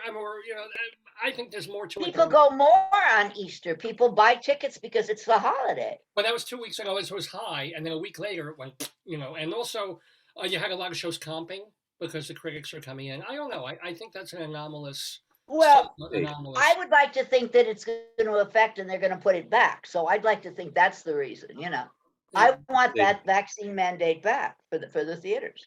It's the only reason I felt comfortable going all of April, Are you going to stop? I'm thinking about it. Wow. I have several shows to catch up on and I'm thinking about it. I don't know. And they're not new shows, so I don't know whether they would, be as strict about it or not. I have to see MJ. I have to see Music Man. I know of a show that will require vaccine proof. What show is that, Michael? Your show? I know of a show. I won't mention the name, but I do know of a show. Yes. Michael, where is your show playing? I just came in. It's at the Siggy Theater at the Flea downtown on Thomas Oh, Street. sure, of course. And it's a lovely the upstairs space. or the downstairs This theater? is the downstairs. It's a nice. It's about 45. It's a really nice space, modern and intimate, but nice stage. Interesting stage. It's wide and narrow. I wasn't here for your interview, but for the first time only, Dave Lefkowitz put the name of our guest into the invitation to join him on Saturday. So I looked you up, and I am most impressed. He's done that before. For one person, and usually by the time you get to where you're at, you're already a writer, and you've done some this, and you were an actor, blah blah. You have a very different background to get to where you are. Aside from being already a Jew, that's another whole story. I am. Yeah, I am. I've been a Jew. Yeah, yes, for a long time. Since I was 8 days old, in fact, I have found more ways not to make a living than anyone I know. Well, I was impressed. I would look with If you want interest. advice on how not to make a living, in any different field, you talk to me because I. So before the snip, you're not officially Jewish. Is that the idea? Is that true? Yeah. Well, are you? Even if you're born into a Jewish family before the snip, I think on day 8. I think if you don't get it on day 8, or until it happens. No, I don't think you are. Well, the rabbi's gone, but there's a. Yeah, no, he's gone to shul. You have to ask the rabbi. Things he said. It is Shabbos. They have to atone for being on TV and on Shabbos. Now let me welcome everybody and also explain who everybody is one more time. So we've got also David Sheward, a theater critic for theaterlife.com, culturaldaily.com. He's also a blogger at The David Desk. And the birthday boy. And he's the birthday boy. Yes. Birthday boy, And mazel he's the tov. birthday boy. Very interesting. I'm sorry? I said it's very interesting to see what events happened on my birthday when we play the quiz. Oh, what happened? Oh, That's you right, didn't we look them up? will. What a great lead-in. Thank you. And Leslie Hoban Blake, she co-hosts Critics Circle, which is a... No, we're back to Two on the Aisle. I'm sorry. I have to keep. I know it took you forever to learn Critics Circle. And now I Critics have to Circle is unlearn it. only with the interviews, right? Oh, he's Now so on good. He Two on the Aisle. I remembered remembered that. It's Thank Two you. on the Aisle on the Two on the Aisle channel on YouTube, or is it not correct? Yes. Yes. Yes. Back on the Two on the Aisle channel on YouTube, where she... However, there are two on the Aisle channels, and the other one is two guys out in Milwaukee. Oh, okay. So we're not the two guys in Milwaukee. So if you see two guys from Milwaukee and Leslie isn't one of them, if because Leslie generally shaves. Which was Dennis Morgan and Jack Carson. Remember, David? Wasn't that a movie called Two Guys from I have to look Milwaukee? it up. There's also a song called "I Got a Cousin in Milwaukee." Oh, That one I don't know. no. Was that a Jack Benny song or something? No, it was a George Gershwin song, Oh, and Elizabeth Welsh sang it in her show off Broadway. really? Oh, I remember Wow. her. She was wonderful. She was like this old black shriveled lady, but when she sang, it was the whole room hushed. She was pretty great. Is that the woman I'm thinking of, right? Yes, she had an off-Broadway show at the Lucille Lortel, and I was an usher, so I got to see it several times. Oh. I'm Peter afraid Lawrence. I don't. I'm afraid I do not know that one. You got me on stuff. We are all here to play a game. As David mentioned, today, May 7th, is his birthday. We're going to ask questions, most of them related to things that happened in history, literally on this date. So that's how it goes. Michael, I don't suppose you've watched any episodes of this show and you have any idea now. Thanks for your I have research. no idea. You write an entire book interviewing 170 people about Bill Clinton. You can't watch one fucking episode of this show to know what you're getting into. I'm watching now. I'm. And that's more than enough, right? It really is, yeah. So it's very simple, actually. They're trivia questions, and each one is worth 2 points if you get it right. If you get it wrong, there's no penalty, but we roll a die, and then one of the other people can try and steal that question and get those 2 points. Now, the one thing I will require from you, Michael, is could you kindly pick a number between 1 and 6 and tell me what it is? 2. I'm sorry, what was that? 2. 2. Okay, Michael taking a great big number 2 right there. So I'm gonna just have to write that down. You get all the jokes that come with that number, Mike. All of them. I'm that's sorry. right. Yeah. Well. And Leslie Hoban Blake, could you kindly? Are you going to go for your usual? Yes, in honor of David's birthday, I will take 6. How is that? Because he's. It's his birthday minus 1, And I'm also 63. and he's 63. That's right. Thank you. 6 and 3. I just got back from. But age is just a number, David. Trust me. Everywhere. David Sheward, your number. My number will be 3 since I'm 63. Oh, excellent. Excellent. I'm 3. So I'm going to roll a die online here, and that die number is coming up a 4. No help. Let's roll again. David Sheward, you get to decide. Would you like to go first, second, or third? Oh, since we took away the thing with well, never mind. I'll go first. I will go into a long monologue explaining my reasons. I'll go first. Louie, I'm 63 years old. It says so on my birth certificate. Leslie Hoban Blake, I just rolled a number 6. I will go second per choice there. And then that means, Michael, would you like to go third or third?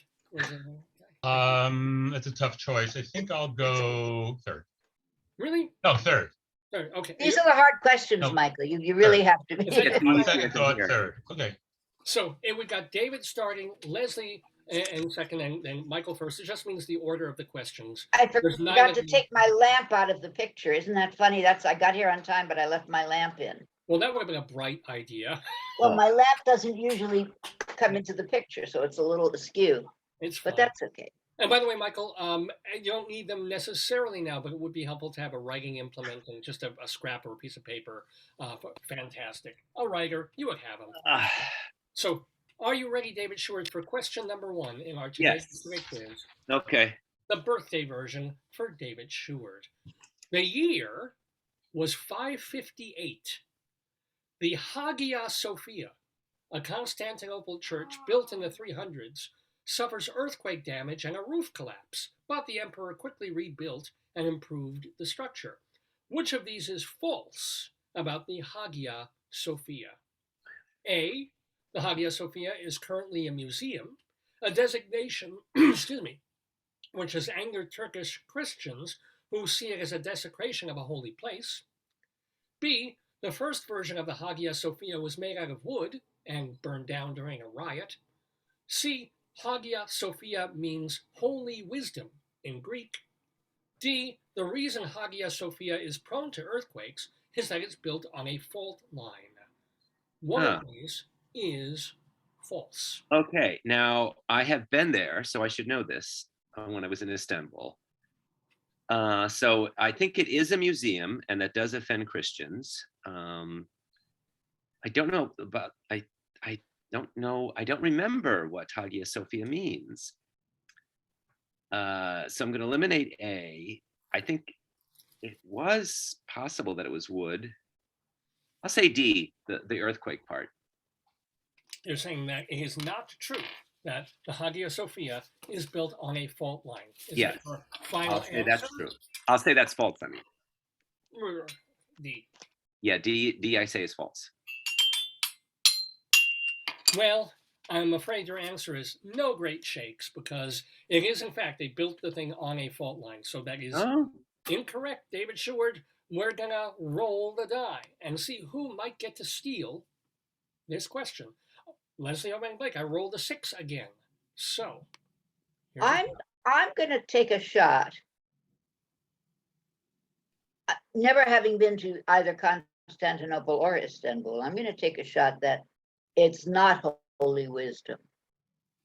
So that's false. The C is false. Holy wisdom. Is that your final answer? It's an intuitive or counterintuitive guess, yes. Well, I'm sorry to be a wise guy, Leslie Hoban Blake, but that is not the correct answer. So, well, lucky Michael, you got a good thing going here. Michael can steal if you get this right, which is not true about the Hagia Sophia. I will say it was not made of wood.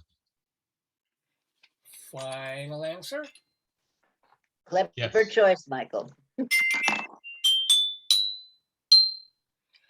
Well, I would like to say that that was the correct answer, but alas, I have stumped the panel. Oh, really? What happens? You led us astray, Sheward. Well, go ahead. Not a museum? The Hagia Sophia started as a church, and then it became a mosque, and then it was a museum until 2020, when Muslims sued to make it a mosque again, and they won. So so it's a mosque. Oh, wow. Jeez. Yep.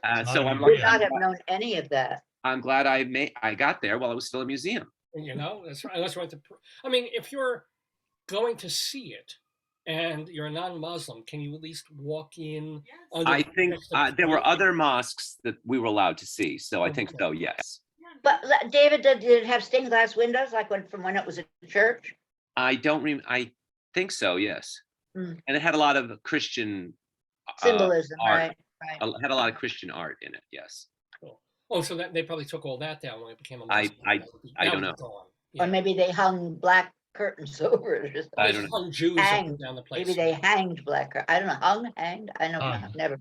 All right, some of them were well hung, but anyway, we have. I knew that. I knew that was in there, and I knew I shouldn't have said it. Anyway, our second question goes directly to Leslie Hoban Blake. This is also worth 2 points. So let's see if you can get on the board with this multiple choice question. It happened on May 7th, 1756, King Alaupaya of Burma sends a letter to King George II of England detailing ways to expand their two countries' trade relationships. What was particularly special about this letter? A. Although containing numerous spelling errors, the English grammar was perfect. B. Although containing numerous English grammar errors, the spelling was perfect.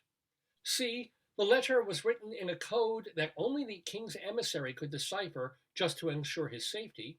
Or D. The letter wasn't made of paper, it was made of gold. Now, tell me again what the country was.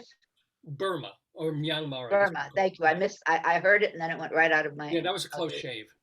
Okay. Burma And shave. we want what's false here? We're looking for false? It's not really one of these is the actual true thing. One is true. Okay. Yeah. I just want to know if we're looking for true or false. Okay. Well, I mean, the obvious one I'm going to go for is that it was made out of gold.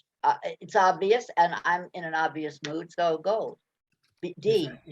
Your final answer? Yes, yes. Again, intuition, which is not doing me very well this morning.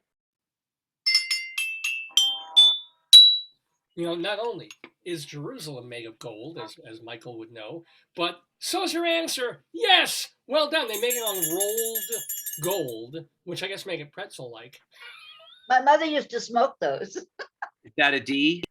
That was letter D. It's a D, yes. Answer. And Leslie gets on the board. I used to have to go out and buy her cartons of rolled gold cigarettes, right? It's oh my God. But congratulations. Yeah, well done. I guess they wanted to impress because it was about trade and economics. It's right out of The King and I. It's a Broadway clue. Didn't even get. Would you guys have gotten that one, by the way? I'm just curious. I wouldn't necessarily have known it. So, anyway. Sheward would have gotten it. Maybe. Who knows? I'm sorry. Michael. Yes. Now here's the deal. Lucky you. You're third in terms of answering questions. I am. Oh no. On the board with 2 points, but your first question isn't atypical. Oh no. Thank you, Leslie. Thank you so much for that reaction. This is a special question that we do called 3 Clues in the News. What it means is there's 3 words that I will give you.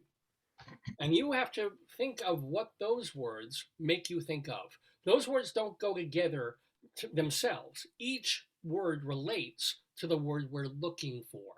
For example, if I were to say sweet couch vegetable, what might be a word that would come to your mind? Sweet couch vegetable? Like sweet blank or blank sweet couch. Tuber. Blank. What? Tuber?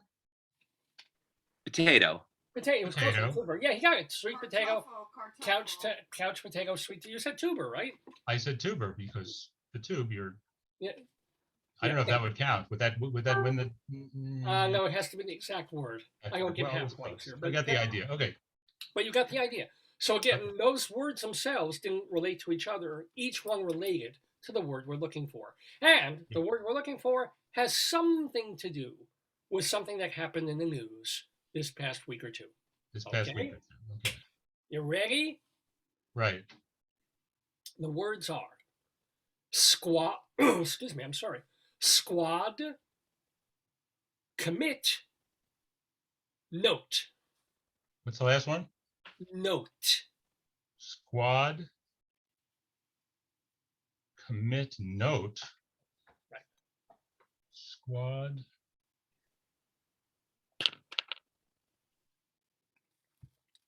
Squad. I'm just drawing a blank. Sure. Squad. Yeah. Take a moment or two. Note. Squad. Commit note.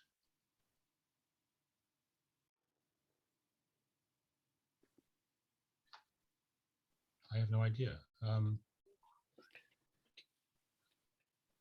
Squad commit note. The only thing that's happened in the news this week is Roe v. Wade. That's, but that's not right to a squad or the squad. Commit.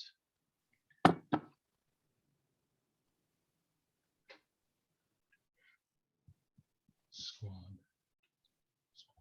Okay, so I'm gonna need if either guess at an answer, or if you don't know, you can always just name your website. I'm drawing a blank. I'm sorry. The only thing in the news this week is abortion, but doesn't relate to these three words. Or that's the main thing in the news this week. So.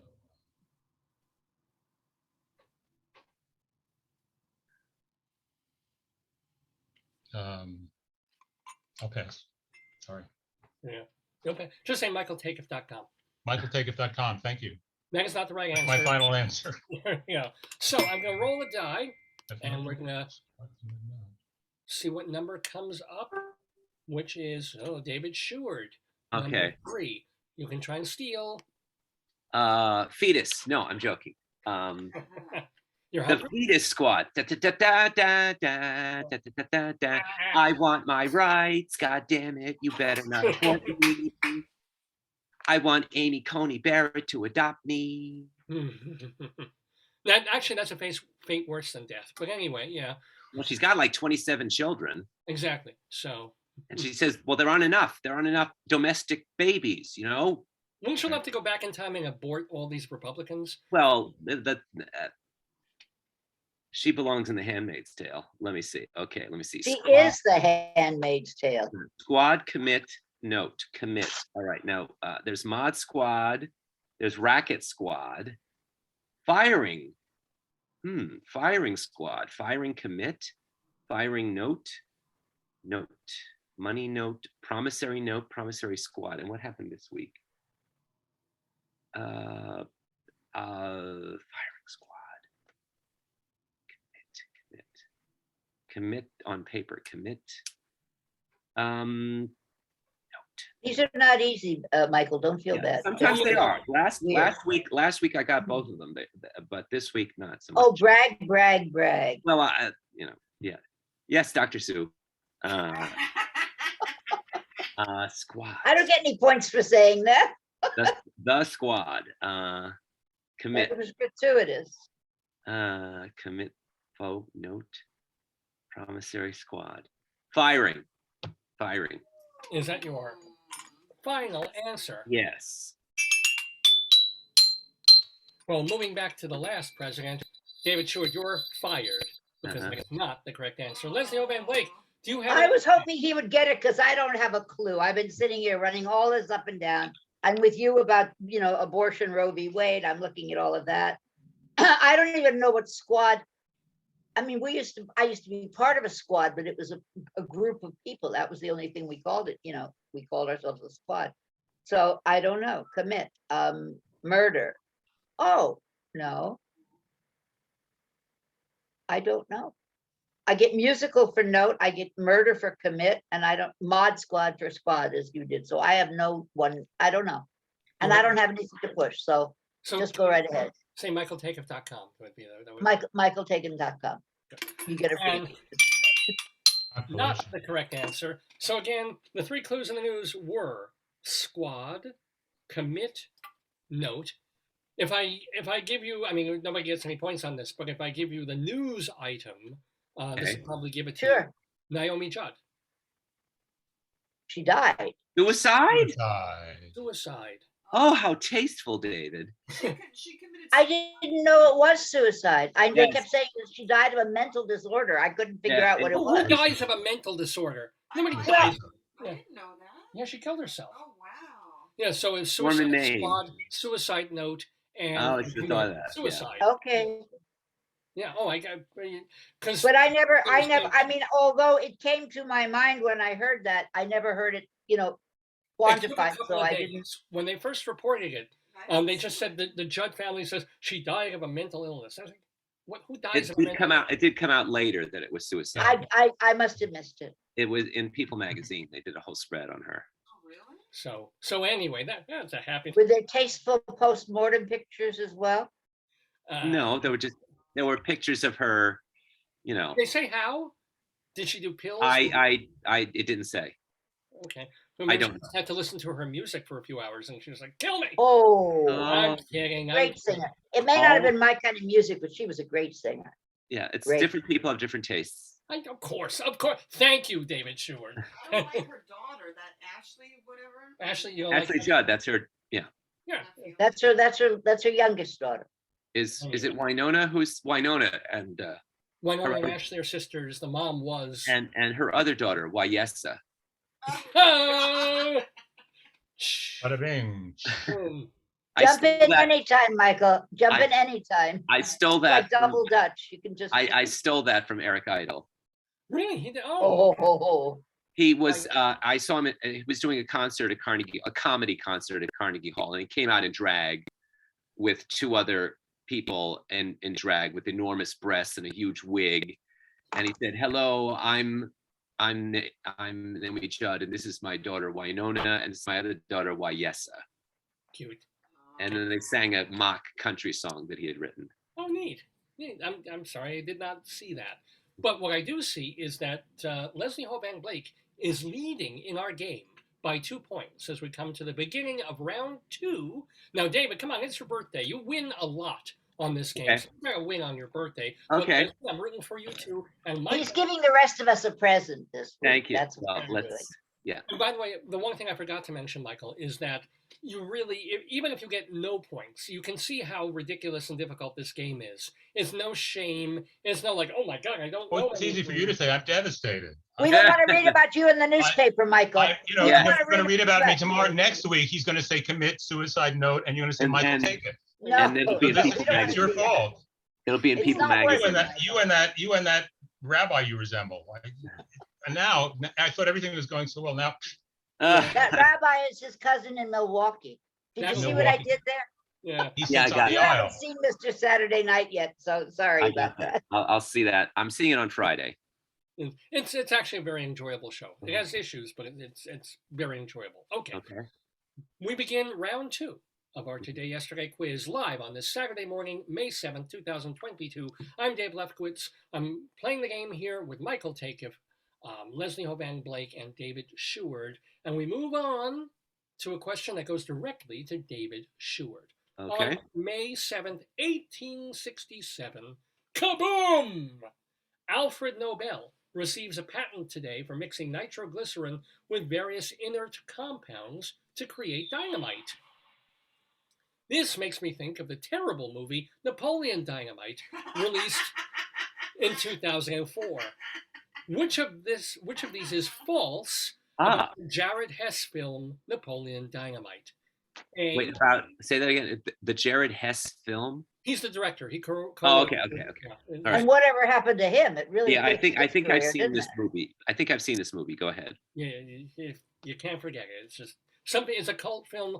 There are a lot of people who just love it to pieces. I'm like, what the? Anyway. Yeah, well, go ahead. Which of these is false? False. About Napoleon Dynamite, the movie. A, Okay. the scene where Napoleon leaves class to call his older brother at home and ask for chapstick really happened to the director. B, when Napoleon Dynamite premiered at Sundance Film Festival, it didn't have credits. C, Tina, the donkey who can't stop eating in the film, was owned by John Hader's mom. Or D, the street in Preston, Idaho, where Napoleon Dynamite's house is, was renamed Napoleon Dynamite Lane in the film's honor. Okay, I'm pretty sure I saw this film. Was it about a kind of a nerdy kid, and he had sort of a deadpan expression throughout the movie? It was kind of, and the various things that happened to him. He ran for class president or something, and he had a Hispanic friend who had a mustache in college, and he was impressed with that. In high school. More than I remember. I remember enjoying it. I think it was funny. Oh. All right.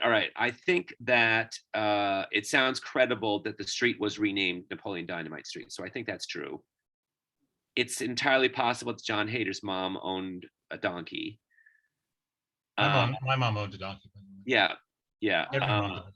Yes. I think that I have to call my mom. I don't think she's bought a donkey. Well, she was a piece of ass there, but yeah. Oh, my operation. It's probably true that there were no credits. So I'll say we have had an A and a D, but that is not a reliable way to pick an answer, we found. We just can't stop thinking about it, can we? Yeah. Since you started it. I'm gonna go with, I think the chapstick thing actually happened. It's stupid enough that it actually happened. These all sound like they could have happened. I'll go with, I'll go, we haven't had a C yet, and it's just as good as anything else. John Hader's mom did not have the donkey. Is that Maybe your... Oh, sorry. I'll say that's false. So you're saying C, Tina the donkey who can't stop eating in the film was owned by John Hader's mom. Yeah, I'll say it's false. Well, no one is making an ass out of you, David Sheward.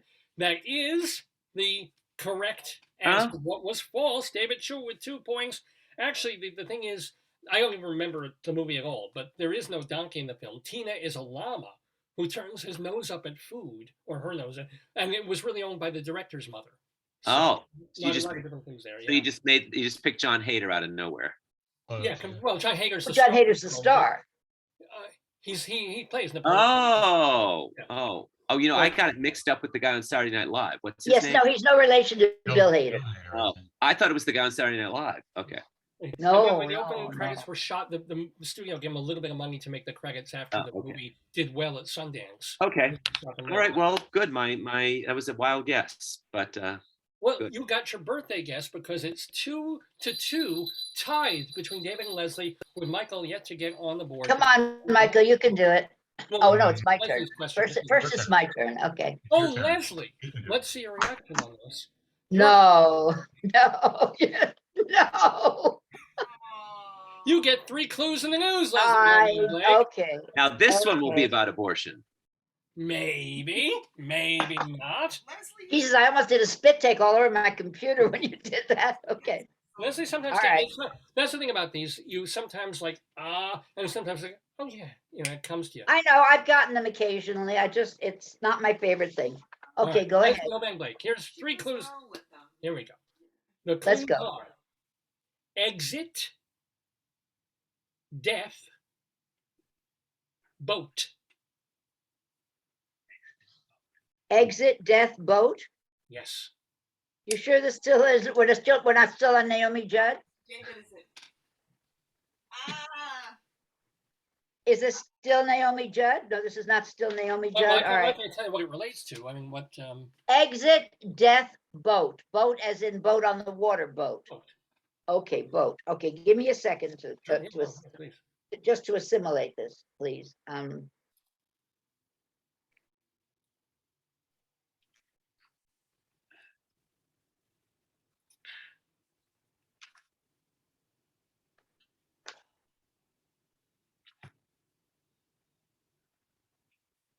Well, of course, now I would go rowboat for Roe versus Wade, but I don't know where death and exit come in here. No exit. Oh, no exit, no boat.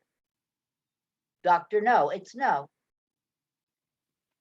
Is that your... Oh, no, wait, death is not... Wait, that's not doctor. What am I doing? I'd make up my own words to go with this now.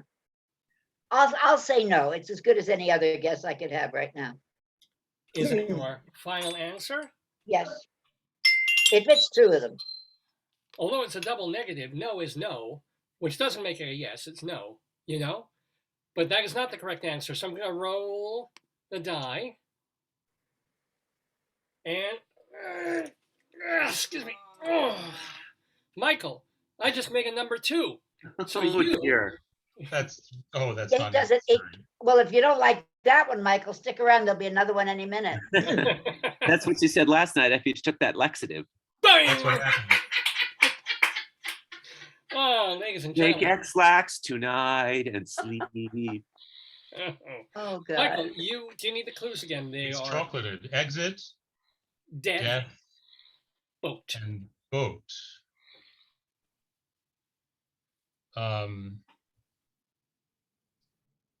Wasn't there an accident recently or on a boat? Wasn't there a... darn it. The words themselves don't have to reflect a news item. The words don't have to reflect the news item? But the other word does. Right. I mean, the word that unites them all together. But not these words by themselves. Because that's the word by themselves. I'm totally confused because they have to reflect something. what the word that unifies them does. Yeah. Right. Oh, I see. Thank you, David. Yeah. Oh, then it's row. Is that your Rowboat, death row, exit row. RO, except in this case it's spelled You know, ROE. I said no and I meant row. That's so funny. That's so Too late, Dr. insanely Sue. funny. You even said it, Leslie. I You said it, and then when I came back to you, I said no. Don't ask me why I Can you changed give her it. half? Can you give Congratulations, her Michael. half a point? Congratulations, No, Michael. You're Yeah, right. this is One Dr. and a Sue. half. Leslie, many women have said no to David. This is true, but I'm saying yes to Michael getting 2 points and tying Yeah. the game. It's a Three-way tie tie. game. Three-way tie. Yes. Woo! So much Oh. better. Now, this All of is you. where it gets nail-biting exciting, Michael. Thank you for that. I know you've Thank been you for the waiting for help. that moment. Oh, I didn't realize exit row. Or a row. I didn't realize exit row. That's Oh, I said row out loud, and then by the time it came out to you, it turned into yeah. no. Exit Don't ask row me didn't why. make. And you said rowboat, which was Yeah. was very I helpful. did. I know. Duh. And It's by the way, Saturday morning and it's gray outside. That's a good enough reason. you all heard that they asked Clarence Thomas what he thought of Roe versus Wade, and he said, "I don't know, depend how deep the lake is." But What? What? Roe versus Wade? No, wait, hold a minute. It was Oh, not I get it. I get it. But you could have Yes, done it thank without you. the Amos. You could have done it without the Amos and Andy Amos act. and Andy. Cannot Yes, do- right. Not when I talk about Clarence Thomas, I can't. No. Well, you can. See, now the big deal is if they go after Roe versus Wade, then they're going to go after gay marriage, then they're going to go after interracial marriage, and then what happens to Clarence and Vicky Thomas? Contraception. Well, I don't think they will. I mean, that's the threat, but they won't. From your mouth to God's ears, they don't. Okay? Because there's no appetite for it. Whereas, and They have an appetite. Coney Barrett has an appetite. The woman is a 15th century mind, But a case has to be brought, and I don't think any court is, maybe for gay marriage, but I don't think any state is going to say we don't want black and white people to get married anymore. Not Mississippi. You don't think that? No, I don't think so. It would just be that would be that. I don't think that'll. I don't think we're going to have a civil war over this. Over abortion? Right no, we're not going to have a civil war. Although it would be very interesting. I'll sign up to play Scarlett O'Hara if we do. Might have to lose the whispers. Yeah. And in this particular woke world, you might get the role, David. You never know. Hello, this is the We're on Confederate Broadway. White House. Can I help you? Let's move on. Because Okay. we have the last question in our second round to do on our Today Yesterday quiz, and that last question goes to Michael. So, Michael, if you get this right, you could can beat us all in the game. Yeah, this is a more typical question. No pressure. It's early in the morning for all this stuff. Yeah. It's almost 11 o'clock. Wow, how early is it? All right, here we go. The year, Michael, 1902. Remember how we went kaboom for Nobel? Kaboom again! On the island of St. Vincent in the Antilles, the La Soufrière volcano erupts, killing Can you nearly... say that again? I just love the way you said that. La Soufrière. No, you say it better than I do. La Soufrière volcano erupts, killing nearly 1,700 people. Wow. Which of these is false about St. Vincent and the Grenadines? That's not a band. That's an island country in the Caribbean. It's not an additive to cocktails? It's... Good. But it's where it comes from. The name of the whole country there. Which of these is false? Which is about false? St. Vincent and the other islands. A, the islands were colonized for centuries and didn't gain independence until 1979. B, the island of St. Vincent was named by Christopher Columbus. C, some of the beaches look like they have blue sand, an optical illusion caused by the rocky coastline.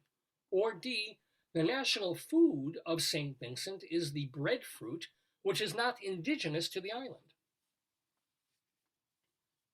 So one of these is false. There's either no blue sand, there's no breadfruit, was not named by Christopher Columbus, or was not colonized and independent only in 1979. Right. All of these are true except one. Except for one.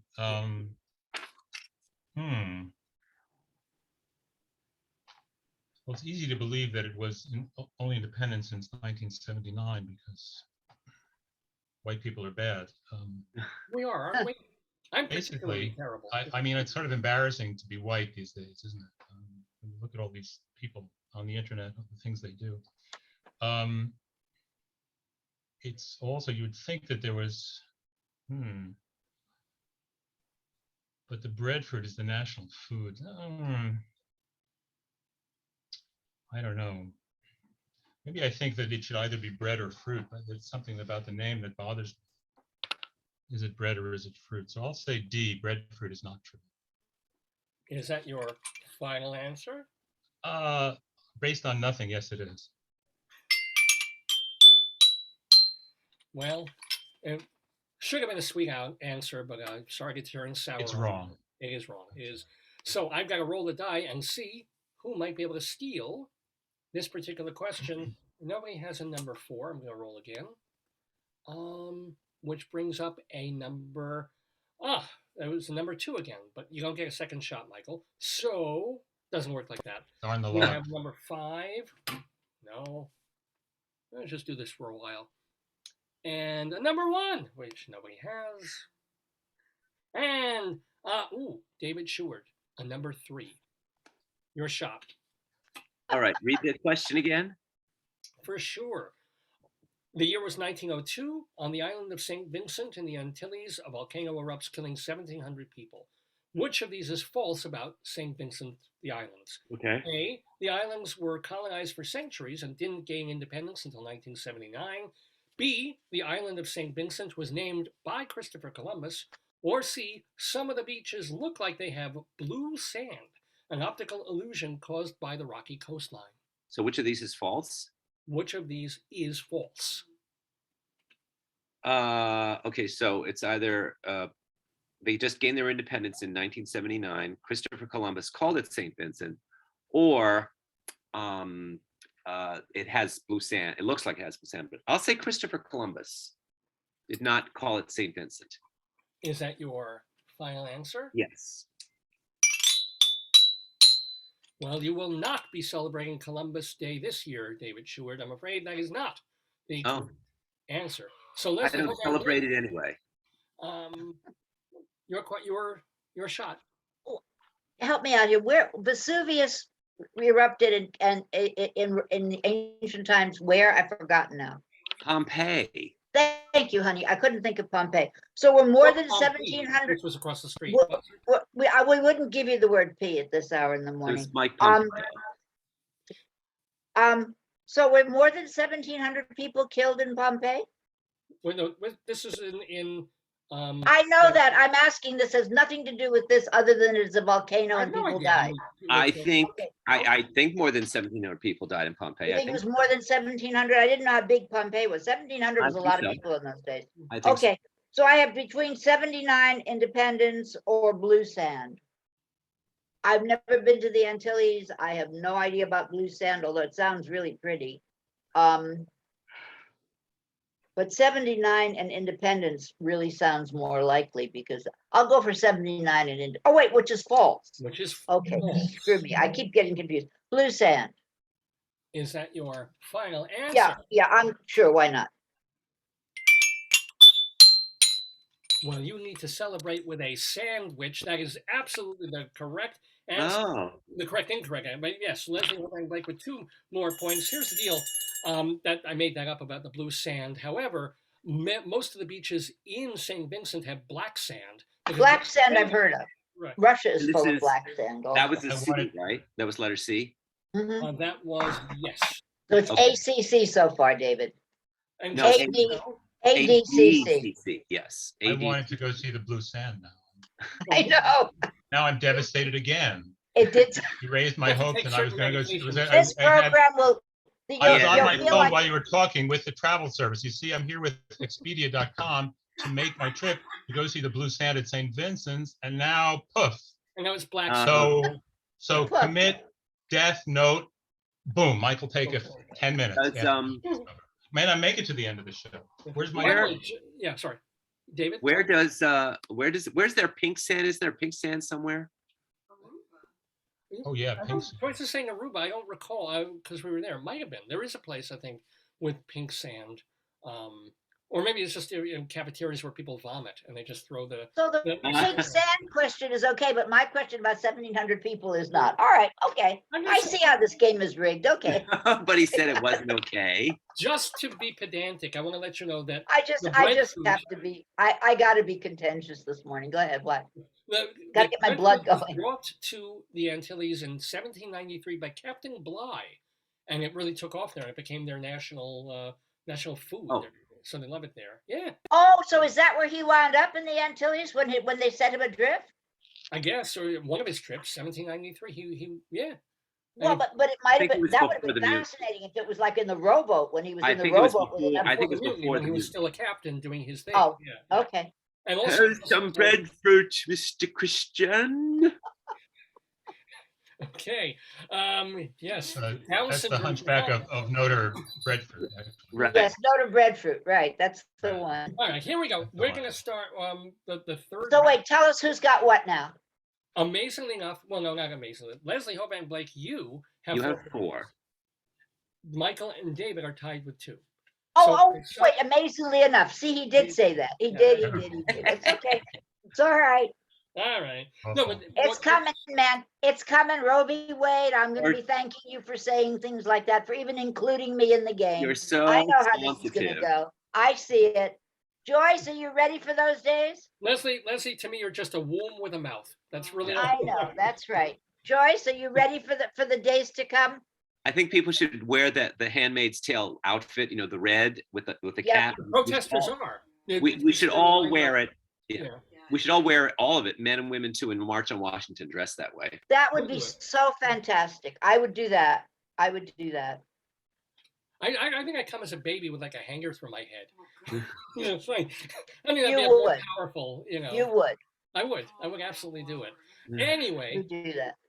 Thank you for hanging on to this quiz, everybody, because we go to the third round of the Today Yesterday quiz. Again, Leslie in front by 2 points, but really anybody can still win this game.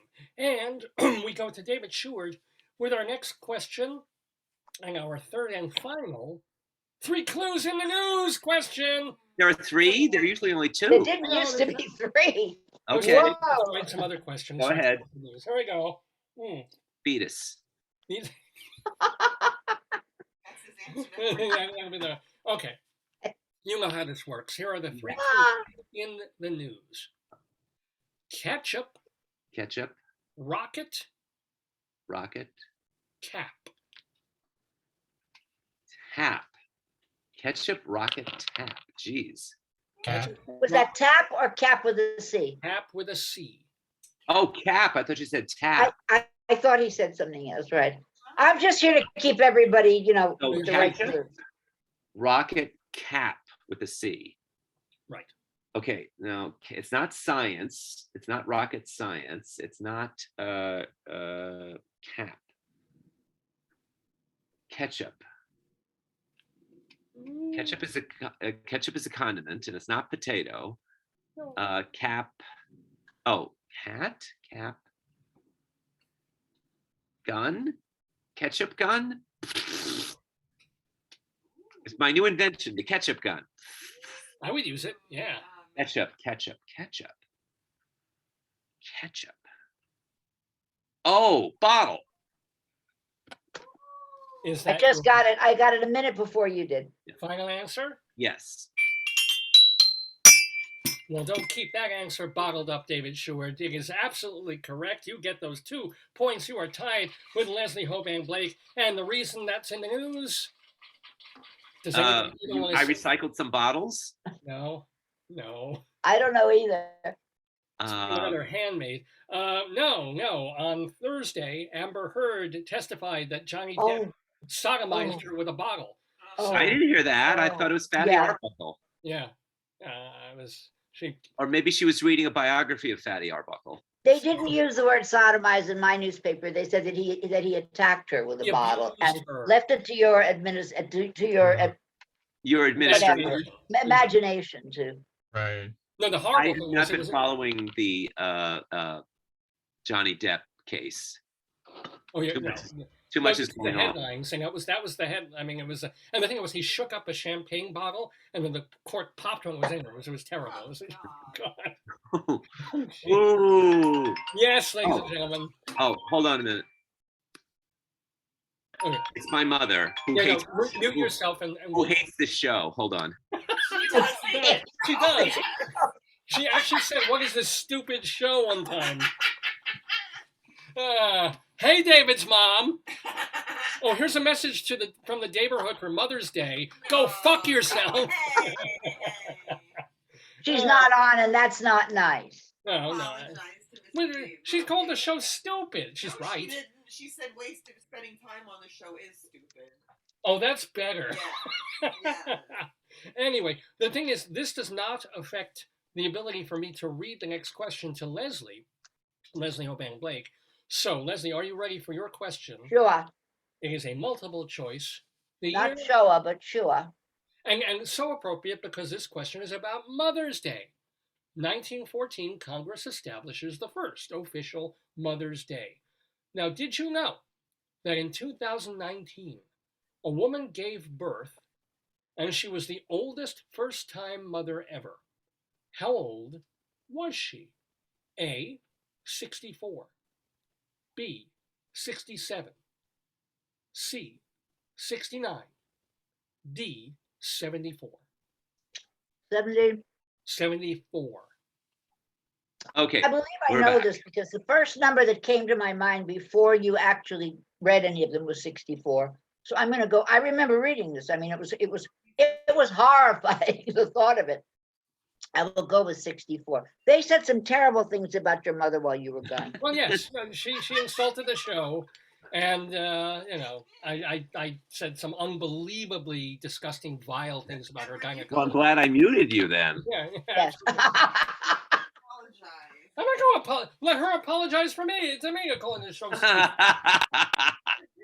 Are those pictures behind you your mother's? Are those pictures behind you of your mother's? What, a poster of As Is? On the wall. It's the poster of As Is. I can't see it. No, not you, sweetheart. It behind David. Behind Lefkowitz. No, this is the Schneerson Rebbe. Sorry, I never saw that before, so I These never. are theater posters behind me. Yeah. I know what yours are. Yeah. I know what yours are. They were giving out cards of Rebbe Schneerson, and they were all over the street, and I picked up a bunch. David's mother does not have a beard. Yeah. Here, wait, I thought in honor of Mother's Day, you might both have put up pictures of your mothers, you know. Oh, I didn't think of Just that. take But, one down. yeah, that's right. Anyway, Leslie, you said 64 as the answer I to did. the question. And I can't play Beatles, but that is not the correct answer, Leslie. Oh. I'm so sorry. Well, good luck, guys. Let's roll the die. I'll be right back. I'm listening. Okay. Okay, it came up 6, but that was Leslie's number, so we're going to roll again, and it comes up a 4, which I don't think is anybody's, so I'm going to roll again. And it comes with number 1. We've got a while to do this. Michael Takiff. You get a number. Well, we rolled a number 2, which means you get to steal this question. How old was Sarah in the Bible when she had Isaac? That was 112. 112. Like well, this is. Oh, I'm making that up, Michael. But she was over 100. It was look a day over 104. At least, yeah. And Abraham said, "Yeah, well, you know." And Abraham said what? Finish that thought. I said 112, but she looks 92. Fabulous. Fabulous. Right. Just incredible. She had work done. Yeah. Well, Sarah had a good beauty regimen. Well, really, the olive oil back then was better than absolutely. Yeah. Totally virgin olive oil. Yes, and she wound up looking like Ava Gardner. Who was gorgeous. My mother looked like Ava Gardner. She played the role. She played the role in the movie of the Bible. Before the surgery, she looked like a Mexican Gardner. So it was, And she was having an affair with Scott at that point, or or sort of. I believe that's where he fell in love with her, and he got crazy about her. Oh, that's what made him crazy? Well, her beauty drove him crazy. Wow. Inflamed by it, was he? Yes, okay. I have a Are we hard time- interrupting your thought process, Michael? I'm No, sorry. there's no thought process here. It's just a guess. But I have a hard time believing any of these. But somebody clearly, I thought I had heard about this story. I thought she was 57 or something. But let's say 69, since I'm not quite 69 yet. So let's say 69. Final Because it was a answer? good year. Well, much as I certainly enjoy 69, that is not the correct answer, Michael. So, David Sheward, I don't think you heard the question. I'll read it again. No, I was on the phone. Sorry. So, back in 1914, Congress established the first official Mother's Day. Huh. Did you know that in 2019, a woman gave birth, and she was the oldest first-time mother ever? How old was she? B, 67, D, 74. I think it's 74. Must be. Is that your final answer? Yes. When I'm 74, yes. Can you, I mean, absolutely, think about this. A 74-year-old woman giving birth. Her name was Mangayama Yaramati. She was in southern India. And guess what? What would make the story even better?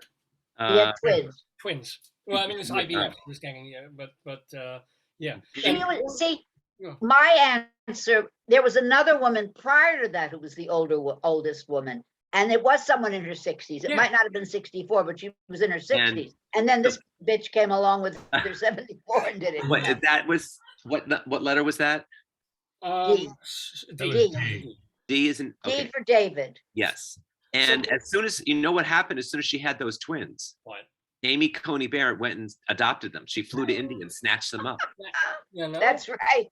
But she and Madonna had a mud wrestling battle over the twins. Well, actually, Jolie and Mia Farrow, they get the cast. They were watching. They were going to get to compete if nobody won, right? If those people would adopt every single kid that would be aborted, well, I'd be I'd say, all right, okay, and they would take care of everything that squirts. Absolutely. Wants to deal with, yeah.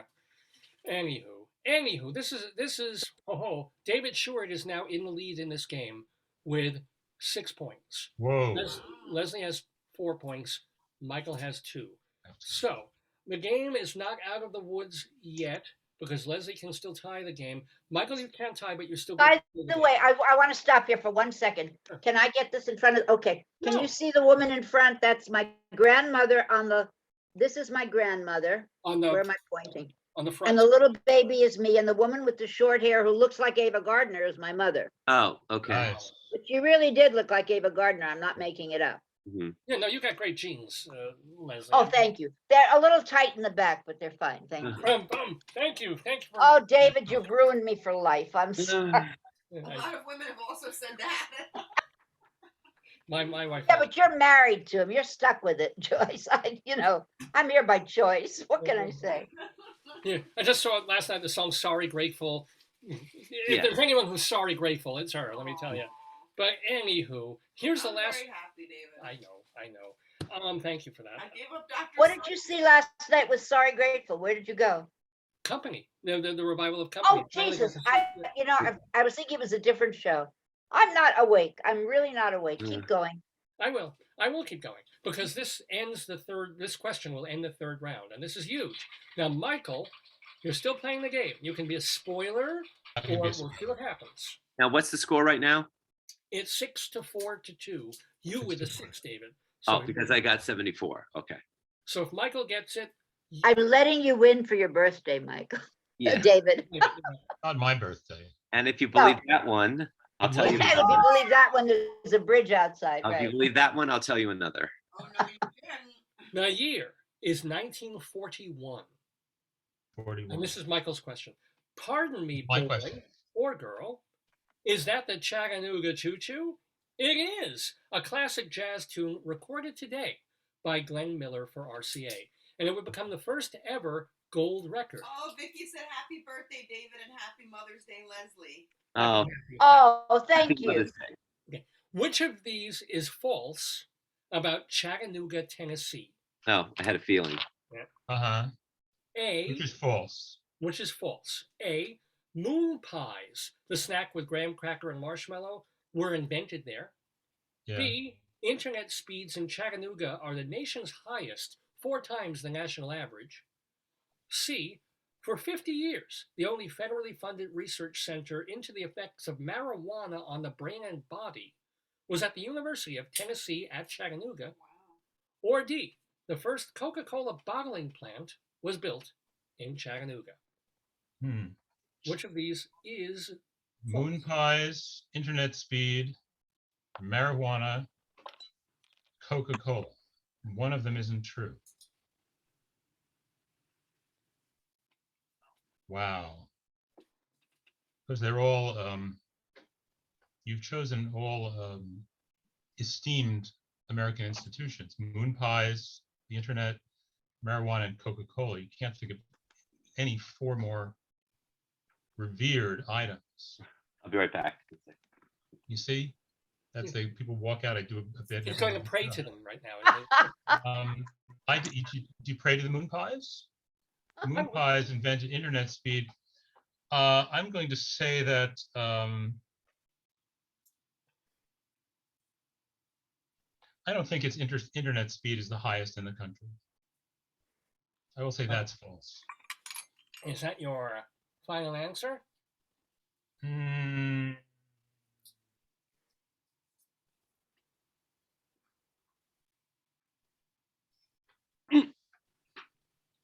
Yeah, that's my final answer. Why not? All right, let me just get my answer out of the computer. Oh, sorry, it's a slow modem. It's taking time. Yeah, did it. Yeah, okay, loading. 84%, 93%, 100% wrong. Wrong. Sorry, Michael, no. But this does give unlikely to be false. So the internet is I faster. thought you were going to say it was the lowest, David. So the internet is the fastest. Wow, the internet is fastest in Chattanooga, huh? Wow. Yeah. I mean, yes. Chattanooga choo-choo. Why is that? I forget. Actually, here's the cable, that broadband cable. I think they just. Is that written by Hoagie Carmichael? Chattanooga Choo Choo. No, that was Glenn Miller. It was right. It was done by the Glenn Miller Band. I'm asking who wrote it. Oh, I'm not sure. I don't know. We can look it up later. Yeah. I just rolled a 2 again, so that's Michael. No. Nobody has. I have 4 before that. Nobody has that. Let's roll again. It comes up a number 5. Oh, we have all night for this. Okay. And it's coming up number 2 again. It likes you, Michael. 2. Somebody does. 1. 2. 5. Sometimes it does this. It's just like 2. Come on. Chattanooga choo choo. 5. You leave the Pennsylvania station about 1/4. Oh, wait. Oh my God. 4. Read a magazine and then you're in Baltimore. Dinner in a diner, nothing could be finer than to have your ham and eggs and carrots. They have a whole bunch of black Pullman porters dancing with suitcases to that number. Now, Leslie Hoban Blake. Is it me? This is crucial right here because you. Did it come up to me just now? Yes, I just rolled 6. You can tie David Sheward in the game. I could. Final round. Now we find out if I love you or not, David. Now we find out. Go right ahead. Or if I'm just super competitive. Do your best. As if we didn't know the answer. Do your already. best. Moon pie, marijuana, or Coke? Coca-Cola.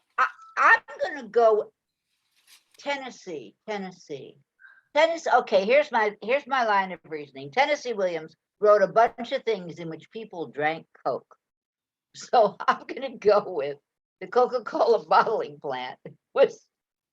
That's my logic for this answer. So it's what's false. Thank you very much. Yes. I keep forgetting. Oh, okay. So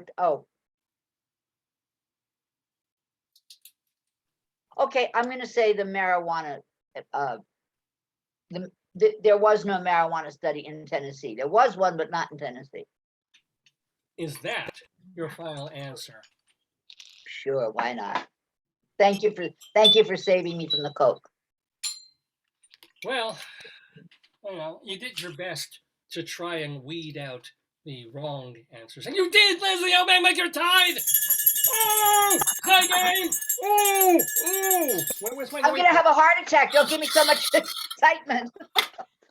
Oh, this is incredible. David Sheward, Leslie Hoban Blake tied with 6 points each at the end of round 3. That leads to our sudden death tiebreaker. Oh, that was the last question? Music for that. Yeah. You need music for that. That was the last question? No, the last official question. Yes. Oh, okay. Yeah, we're ready for our tiebreaker now. Okay. Michael, you still get to play the tiebreaker, even though just for funsies. Unlike in Jeopardy. Yeah, yes, right. We will not shut you off to the side. Okay. So here's the deal, Michael, just so you know, the tiebreaker is a little different. This is why I asked you to get pen and paper before. Rather than going to one particular person or anybody calling out the answer, I'll read the question. You will write down the answer on your piece of paper. I'll then read the question again, give a countdown, and then everybody at the same time will show their answer to the camera. So that, wow, nice hand. Yeah, we'll figure I see. I see. Yes, we've got his hand too. Okay. So, I wonder if you can David, see if I hold something up. No, I'm just. Oh, yeah, he can't. Is he saying he can't hold it up to the camera? Oh, Michael, you're muted. Now I'm not muted. I'm holding up this image in back. Okay, we'll just have to.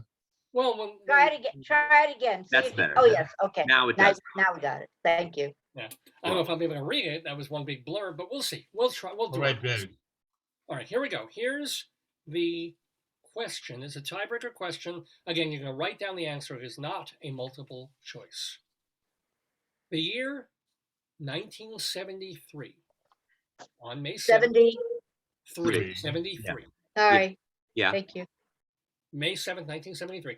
The Pulitzer Prize for Fiction goes to a novel called The Optimist's Daughter by this writer from Jackson, Mississippi. The author would go on to receive the Presidential Medal of Freedom and write 3 books of essays about writing. Name that scribe. David heard the title and he's like, I got this. But let's see how. No, I know who I'm thinking of. I can't think of her name. Oh, dear God.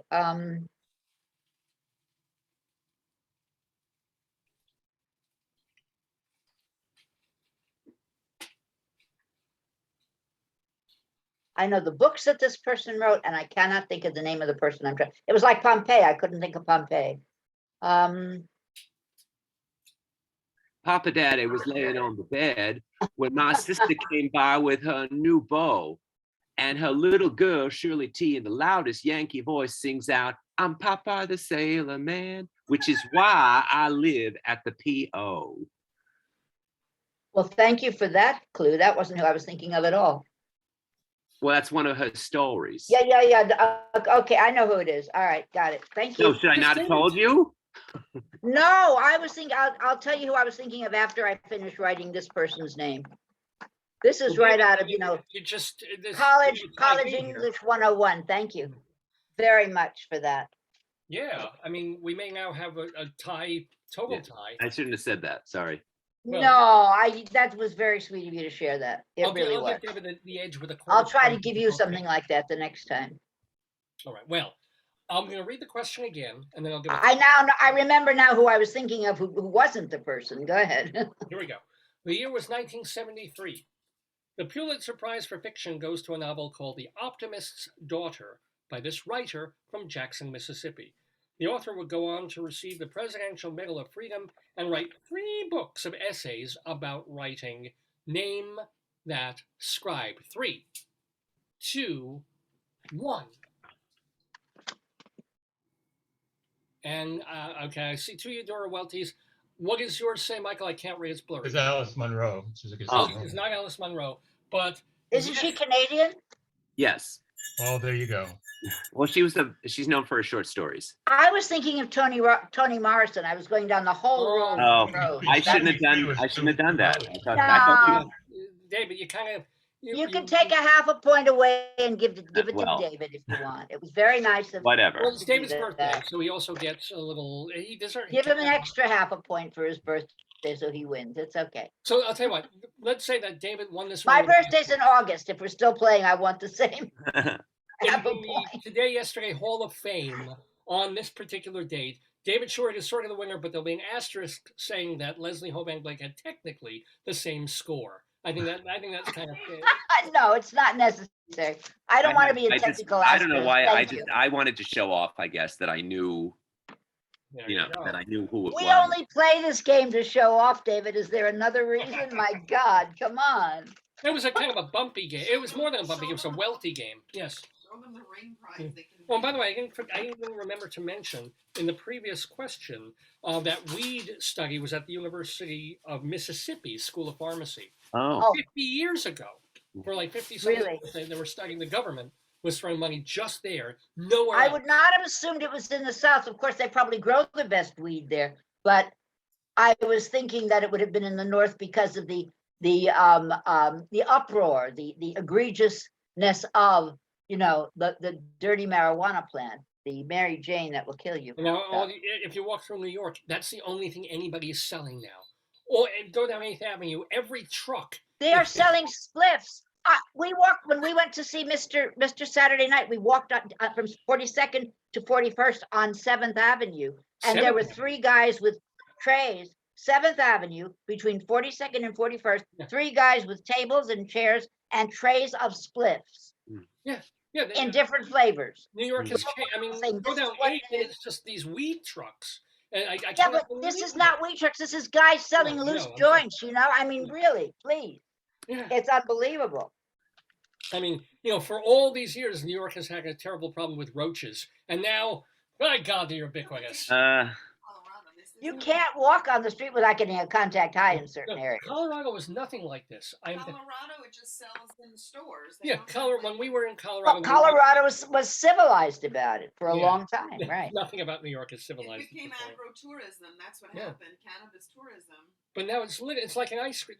For every falafel truck now in Midtown Manhattan, there's 4 pot trucks. I know. Speaking of Colorado, did I ask you if you knew my friend Harvey Blanks from the Denver Theater Company? Name vaguely rings. Okay, he did Jitney here on Broadway, but he passed away in February, and I didn't know if you had known. Okay, not a problem. Anyway. So, ladies and gentlemen, let me thank so much the people who have played the Today Yesterday quiz Vicky today. says she thinks David and Leslie were siblings in a past life. I'm going to say which David. I can't hear that. Our friend Vicky Quaddy, whom of course you know. Oh yes, please tell Vicky to send me her email. I don't have it. Oh, if Vicky says it's okay, I'll send it to you. Yes, go ahead. Now, what did Vicky say? She said that you and David were probably like sisters from another mother, I don't know or however. Which David. I said which David. She says I think David and Leslie were siblings in a past life. Siblings, not sisters. Siblings. Okay. Yes, okay. What could be. Anyway, let me thank. Love you, Vicky Quaddy. Leslie Hoban Blake. You can watch her on 2 on the Aisle, on the 2 on the Aisle channel on YouTube with Charlie Gross. What is the latest episode that people can see there? The latest episode is the one that I told you about last week. It's still the interview with Pan Asian, and I don't remember what the 2 reviews are. I'm sorry. I'm like, but we did just put up our Take Me Out review on YouTube, and we have Suffs and Skin of Our Teeth coming up. Oh wow! Did you see Skin of Our Teeth? I love the first act. I think the first act is the best thing I've seen on Broadway, but only the first act. Have you seen? It goes have on you to seen I it yet, David? I haven't even. David Sheward, have you seen it yet? Yeah, I saw it last week. Or if you've written about it, can you? My review is on Theater Life and on Cultural Daily. Well, I will have to go read it. He doesn't give it away for free. I have to go read it. Okay. I don't mind. I reviewed it with on a joint review with POTUS as like 2 over-the-top comedies. I enjoyed it. I thought it was a little cluttered in the second act, but overall, I thought it was a good production of a difficult play. Well, I think it's amazing that when I was a young girl, I used to do the Sabina monologue when I was an actress because it was just a funny monologue. But I never understood the words coming out of my mouth any more than she's supposed to. Just like And now I get the whole thing. It's chilling. It's all about, but it's an apocalyptic play, and we're in an apocalyptic time. So it makes total sense now. And I'm going like, how prophetic was this play? He knew about this even before he knew about this, you know? Maybe So that's my feeling. So, by the way, David Sheward, culturaldaily.com, theaterlife.com. You also have a blog called The David Desk. Yes. What you writing about for them this week? Well, as I said, my review of Skin of Our Teeth and POTUS, which I thought was hysterically funny. I would recommend it. Let me see. In the David Desk, just updating on what's going on in the theater situation. There's a mostly Black cast doing Death of a Salesman next season, which should be very interesting. Yes. Sharon D. Clark is going to play. With the great Sharon D. Clark, right? Sharon D. Clark is going to play Linda Lohman. And just a lot going on. The drama desks have and the Tonys have delayed their nominations because of COVID situations. And as it turns out, the drama desk nominations are going to come out on the same day now that the Outer Critics will announce their awards. The so winners, yes. Winners. So it's going to be this crazy time. Lefkowitz, are we doing the Tonys with you or not? I have not decided whether I'm doing a Tony special. I probably will. Leslie, he will. Yeah. Whatever. Thank you, Joyce. The voice of... If we do, it would be probably our usual Saturday, but it would be a special. We wouldn't do it today, yesterday. Quick. Okay, sure, got you. Just talking heads. So, Michael Takiff. You can see Michael Takiff's talking head doing his live in-person one-person show called Jews, God, and History, not necessarily in that order, at the Siggy Theater, which is in the Flea Theater Complex at 30 Thomas Street. That is starting on May 18th. We kind of had you on a week early, but we wanted to get you on here. And just in like 20 words or less, why should people go to see your show? It's funny, it's serious, and it will talk about how modern humans live with ancient traditions. And it's something that everyone can relate to. It's big questions and it's small questions, and it'll make you think and it'll make you laugh. JewsGodAndHistory.com. Big questions, small space. Got it. Okay. Jews, God, and History. I'm sorry, JewsGodAndHistory.com. All spelled out. There you go. Come and see it. And the link is. It was a pleasure meeting you, Michael. Yes. Sort of. Whatever this. Thank you for having me. It was fun. Happy birthday, David. Yeah. Happy Mother's Day. Thank you. Happy birthday, David. Thank you for the Mother's Day. Birthday. So everybody start doing kisses. I gotta let you go and get on with the show. Thank you so much. And just wonderful work by all of you. So great to have you. Thank you. Bye. See you soon. Take care. David. See you next week. And bye-bye, sweetheart. Have a great one, Leslie. Thank you. Don't forget to get me in touch with Vicky, please. We got it. All righty. It is a bit after 11:30 in the morning here, Eastern Time, in the Daverhood. You're watching The Dave's Gone By, Facebookio, Podcastio, Programmio of the stream with me, Dave Lefkowitz, my wonderful, darling, adorable wife, Joyce. So, Joyce, I'll let you choose. Should we do Inside Broadway first and then do Greeley Crimes? Or I'm going to flip a coin. Oh, she's going to flip a thingy. What do you call it? Which is which? Heads is what? Broadway, and tails is crime. Is crime, yes. Heads Broadway, tails crime. Joyce is flipping Atlantic on tails crime. Yep. So we continue. Oh, my butt. Well, our Dave's I've been singing nonstop for 2.5 hours here. Our great segment, Greeley Crimes and Old Times. What this is and what this has to do with are items that appear in the Greeley Tribune newspaper. That is a real, actual newspaper that's been around for well over 100 years. In fact, that's quite germane. Here's an actual issue.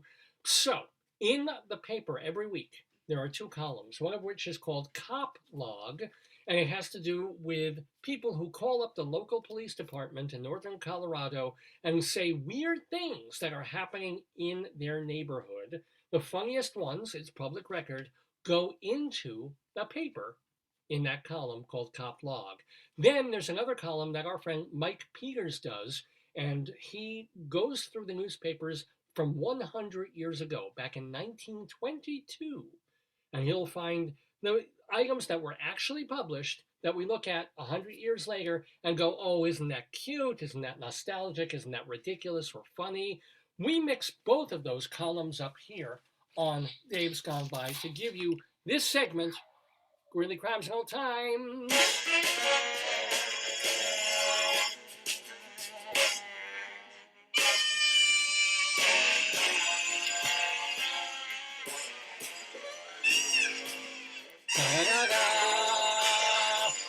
Biggly, biggly, bee. Yes, ladies and gentlemen, Greeley Crimes and Old Times every week here on Dave's Gone By. So, hon, are you ready to get criminal?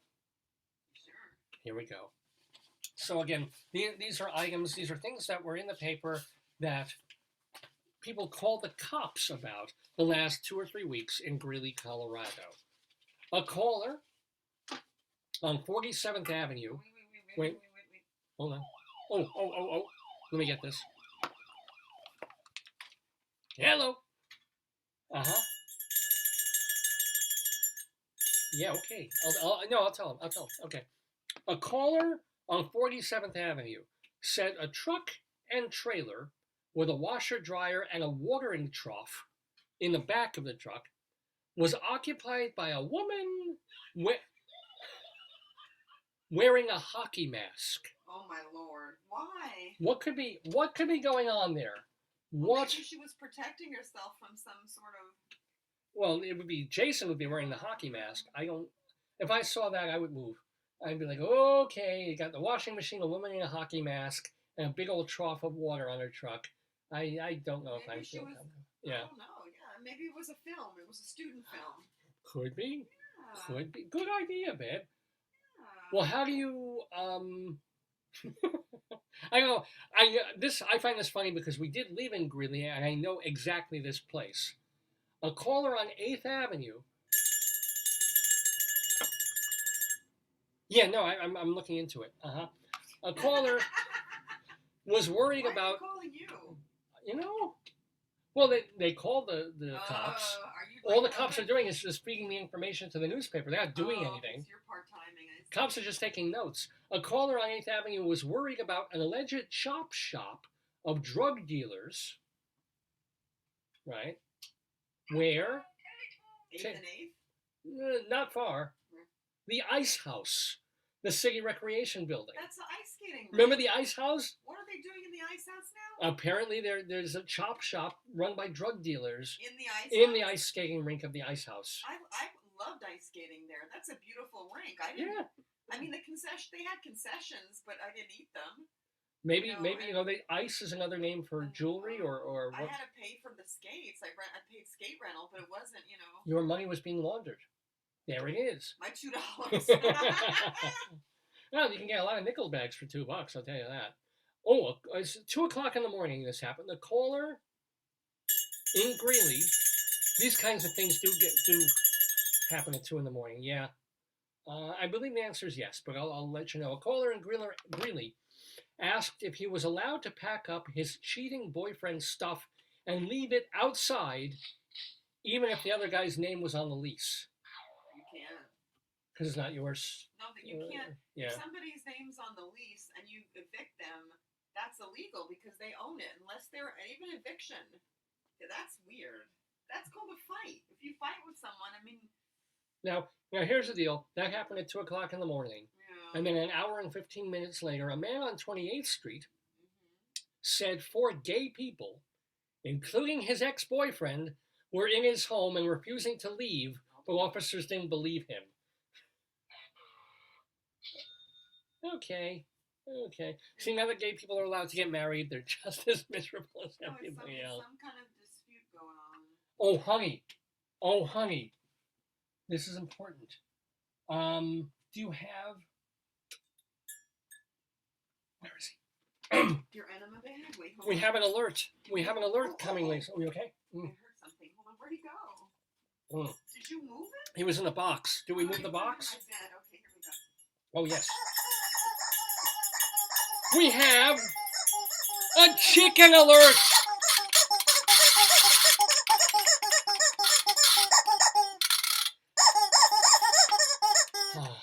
Now, a chicken alert just means, here we go, that there's a story about a chicken. Usually the chicken stories are from 100 years ago, but this was just from this week. A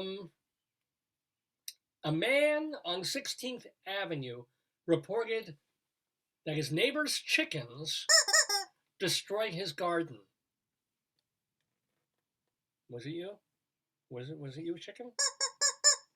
No, come on, you have to make restitution. That's not nice. Hey, you too! Well, I say. Little soupy sales right there in the 21st century. Alrighty, let's do one more crime and then we'll get to some old time stuff, but elsewhere stuff as well. A caller on 23rd Avenue. Oh, well, I'll walk away. They said a panhandling man was threatening people who didn't give him money with a cigarette lighter that was shaped like a gun. The man was also, yes, he was, I mean, think about that. That would be still scary. If you have a cigarette lighter that's shaped like a gun, even though you can kind of tell it's not really a gun, I would be a little cautious around him. The man was also smoking out of a pipe and holding a fishing pole with a cup attached to it. What? Yeah, that's what I'm saying. Boy, Opie has fallen on hard times, I'll tell you. But all happens in Greeley, Colorado, ladies and gentlemen. Now, let's move forward. Let's do some old-time stuff, because all of these things happened recently in Greeley. But these come from the newspaper. Our friend Mike Peters looks at the papers from 100 years ago and picks out things that would be amusing to us modern folk. For example, the Johnstown School Board, following complaints of parents, voted to increase the school lunchtime from 30 minutes to 45, giving, and this is how this was written back then, giving students more time to masticate their noonday meal.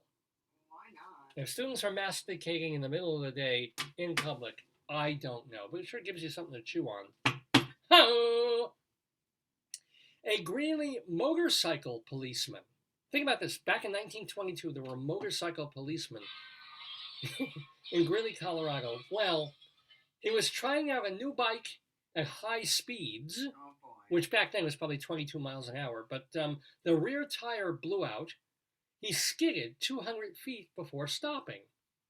The metal on the ground caused sparks, which set fire to his pants. His pants were burned off, but he wasn't injured. Wow. Wow. Can you imagine combusting? You expect to get hurt in a motorcycle accident. You don't figure you're going to combust. But he got lucky, I gotta say. Oh, here's one. This is also 100 years ago. A Greeley woman appeared before the Lunacy Commission and was found to be in trouble. She was taken to the hospital, but she escaped and was found a few days later in Loveland, where she appeared again before another Lunacy Commission. I would love to be on a panel of a Lunacy Commission. It's like, how crazy is crazy? And also, you have to have you have to give each and every one of them a flea collar, I think, because they all have lunatics. Lunatics.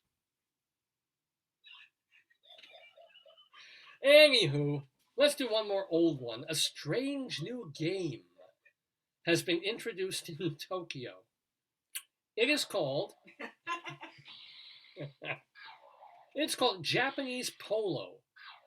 It combines polo, golf, lacrosse, billiards, and even football. And this is what they say about it. Quote, "It is very dangerous."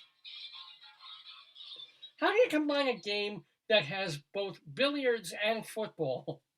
Can you imagine I think you should use a pool cue, and if you're playing football, you can and golf, out, and whacking the polo thing with a billiard ball. I watch way too many murder shows. You don't want to have the combination of those things together. Well, they're warning it's dangerous, I gotta tell you. Hey, let's do something from elsewhere. This is a story that is not from Greeley, Colorado, and not even from northern Colorado, but is also amusing and weird nonetheless, and true. There is another This story comes to us from Yahoo Life and the corner of Woke Avenue. There's another new friend ready to join the fun on Sesame Street. Sesame Workshop has unveiled a new Muppet, Amira, A-M-E-E-R-A. It's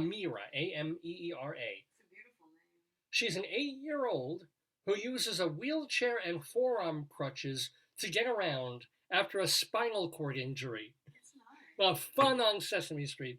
Whatever happened to cookie-addicted Muppets and singing frogs? I never liked cookies. Cookie Monster was a big turnoff for me with that yellow. I love Cookie Monster. He was always a little too hyper. Well, yeah. I like Snuffleupagus. I thought he'd be nice to cuddle with. Snuffy was a snore. Snuffy, he was all right. I found Bert's head always troublesome, like he was in the birth canal too long and he got yanked, you know. Well, this was before abortion. It was before Roe v. Wade. 69. No, that was forceps. But thing. So here's the deal. There's more to this. It's an 8-year-old girl in a wheelchair and crutches, which I get. They want to be inclusive, but they literally say she has a spinal cord injury. I'm like, okay, fine. She's a fuzzy green Muppet. What's her name? I'm going to look her up. Amira. Okay. She's set to take over television screens during season 5 of Ahlan Sim Sim, the Arabic version of Sesame Street, shown in the Middle East and North Africa. The new Muppet in a wheelchair, but it's a video. Yeah. Amira, she's cute. All right, she's David, cute. you'll love her because she looks like Oscar the Grouch. She's basically Oscar the Grouch. But in a wheelchair, and I would really, yeah. Well, no, you don't move your computer. You'll have to. I'll get it up online. Hold on, be right there, folks. Look at that. That's Oscar the Grouch, basically.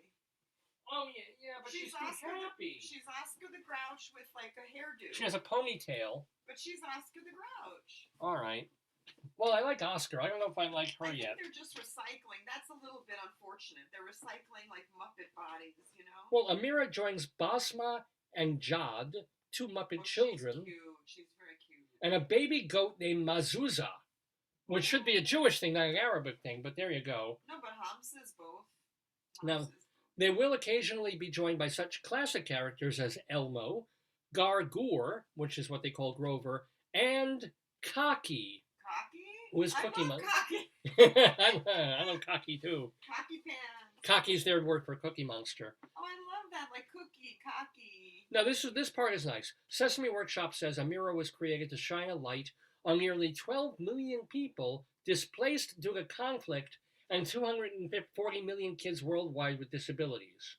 Okay, fine. Yeah. Amira will also appear in Sesame's animated series Play to Learn.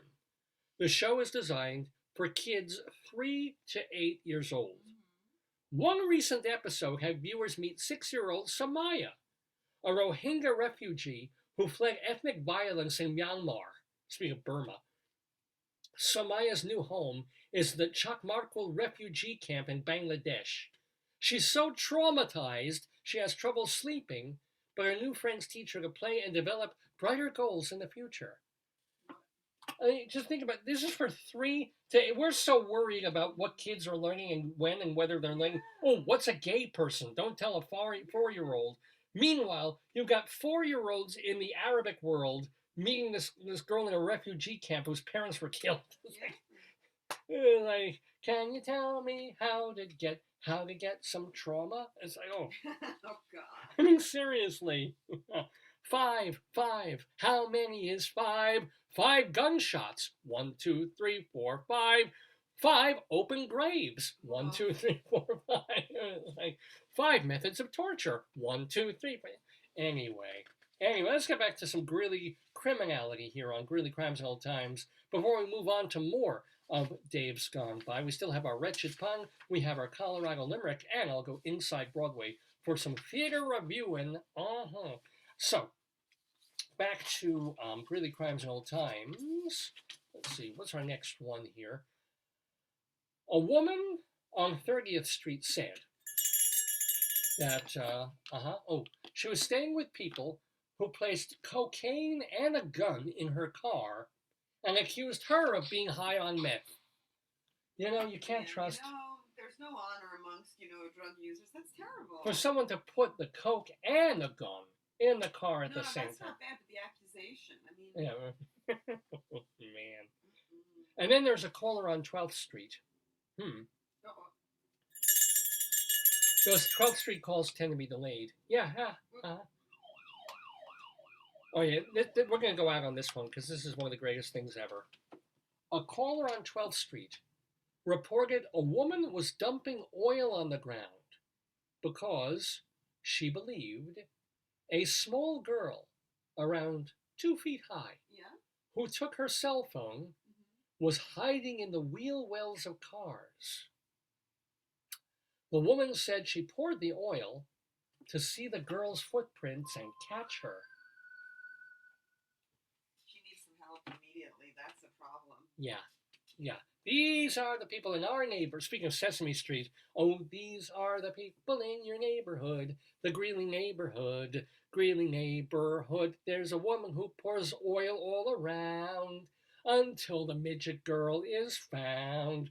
There's another girl who's high on meth, and eventually she will see death. Oh, these are the people. Anyway, that, my friends, is Greeley Crimes at All Times this Saturday, almost afternoon, here on the 848th episode of Dave's Gone By. We will be right back with even more show.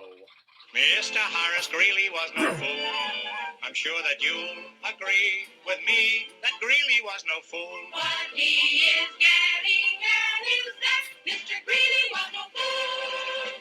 Yippee-yi, yippee-yi, yippee-yi, yi-yi, yippee-yi, yippee-yi, yippee-yi.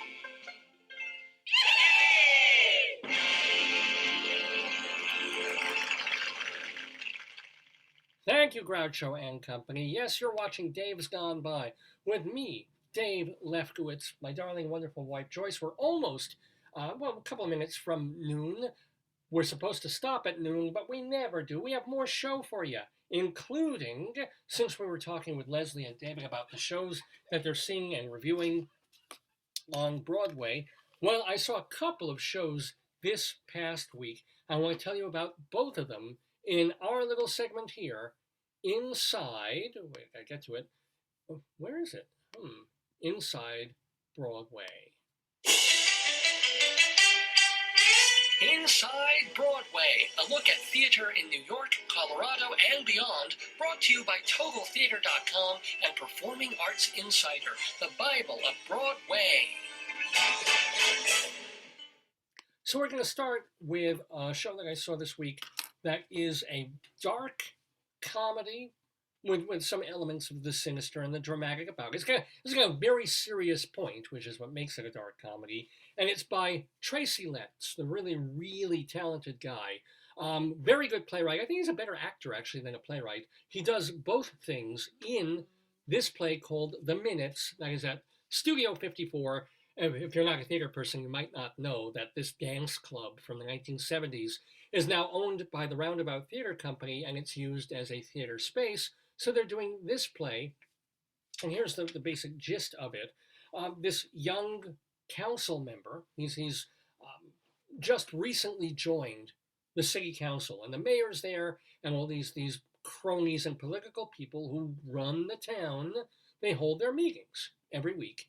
And they go through the basic stuff of what you do in meetings of a town, of is the town going to sell bicycles or gather them and give them to the poor? What are they going to do about a fountain? And so he comes to a particular meeting of this town council on a rainy evening.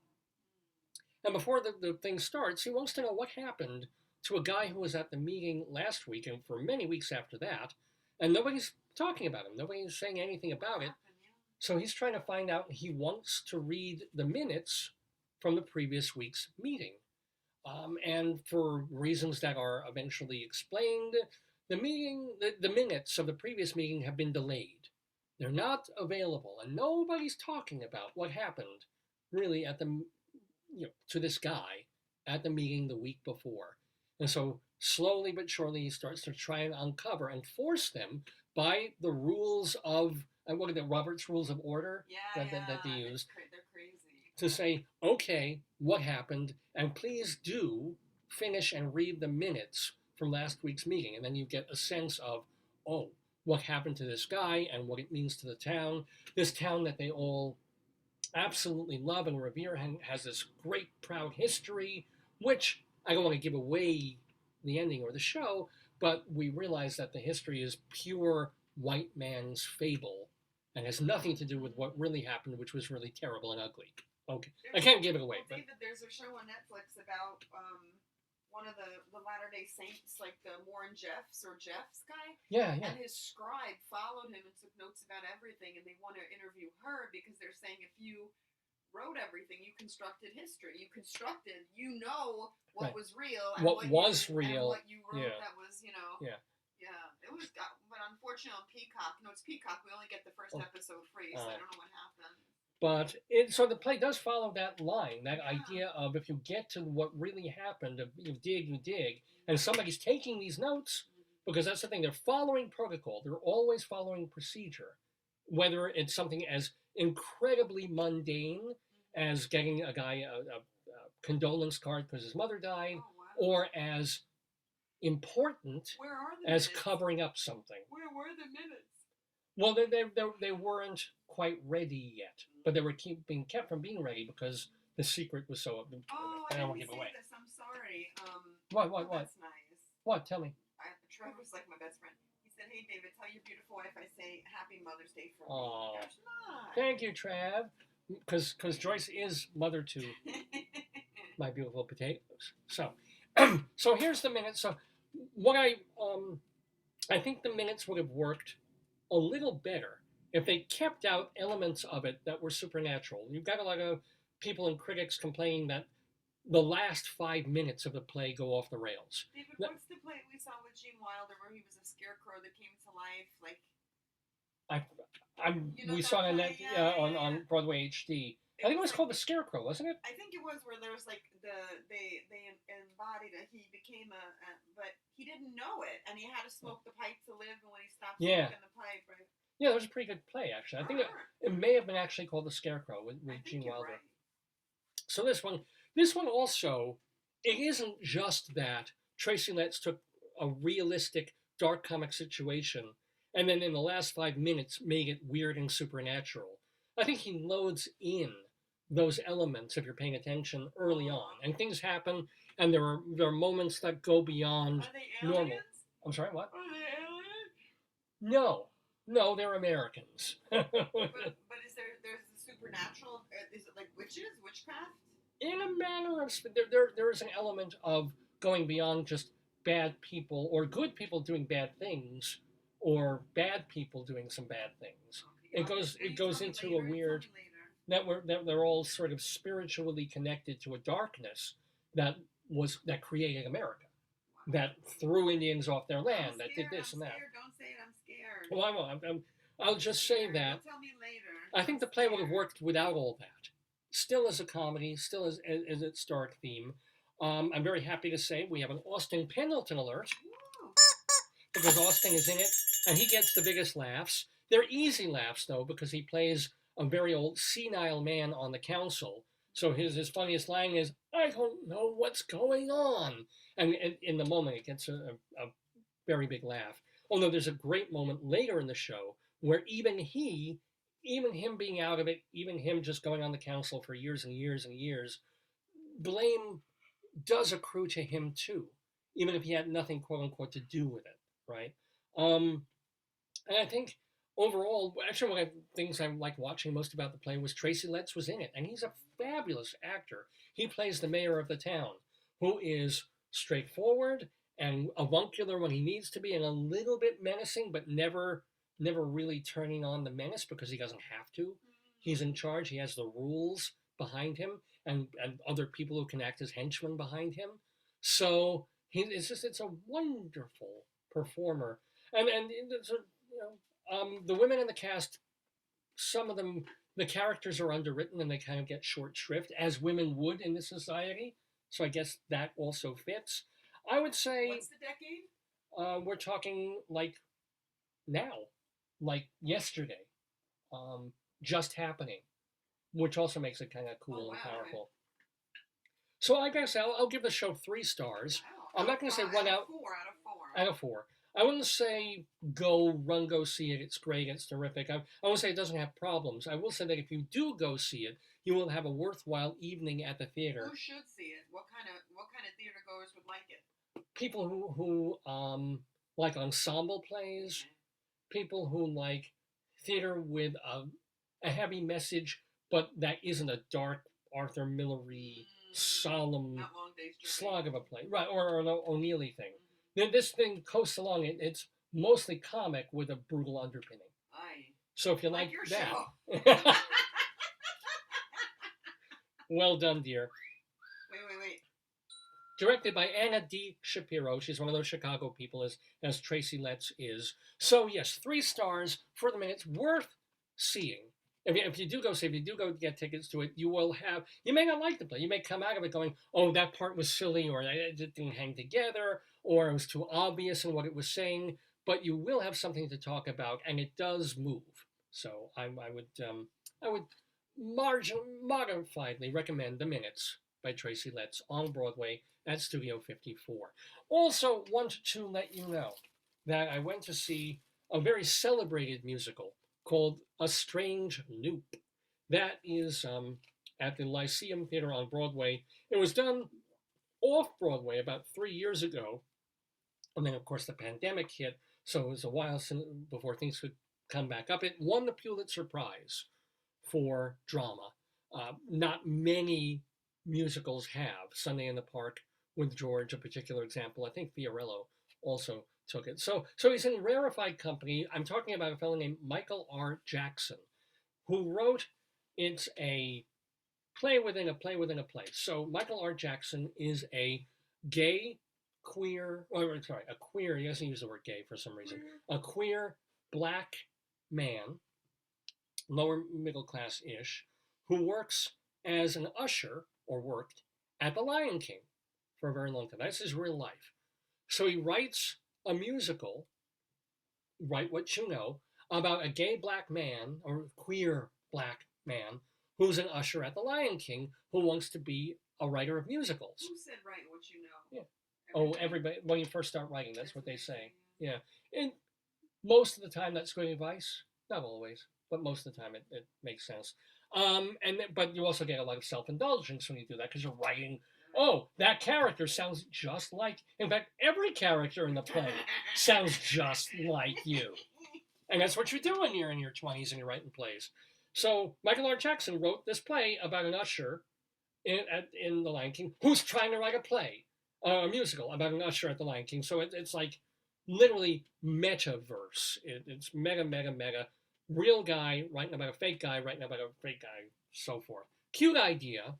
And I'm sure it was a real find and something truly different and clever and smart when it played off Broadway. On a Broadway stage, I get it. I get why this is fresh. I get why this is kind of novel. I get that it is not your typical Broadway musical, which is a wonderful thing. I get that the guy has a great facility with language and with rhymes, and I liked the piece to a point.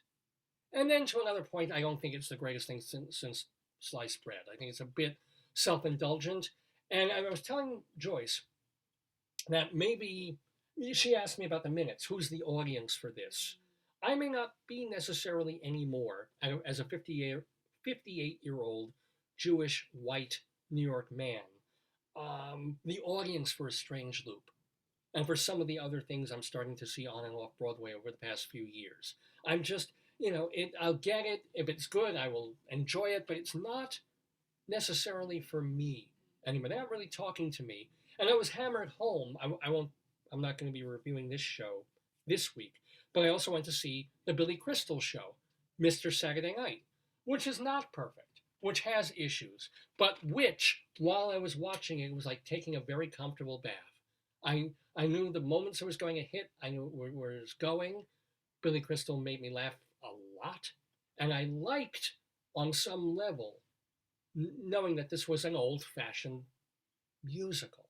American, with a story and with a character, this and that, whereas A Strange Loop is coming out of nowhere, and it's this guy really delving deep into being a queer man. And I'm just like, okay, you know, I grew up, I started reviewing theater in the late 1980s. Every other thing I saw was about gay people. Now the difference is it goes on Broadway and it is far more explicit than ever Quentin or Charles Ludlam ever were about gay sex and gay sexuality.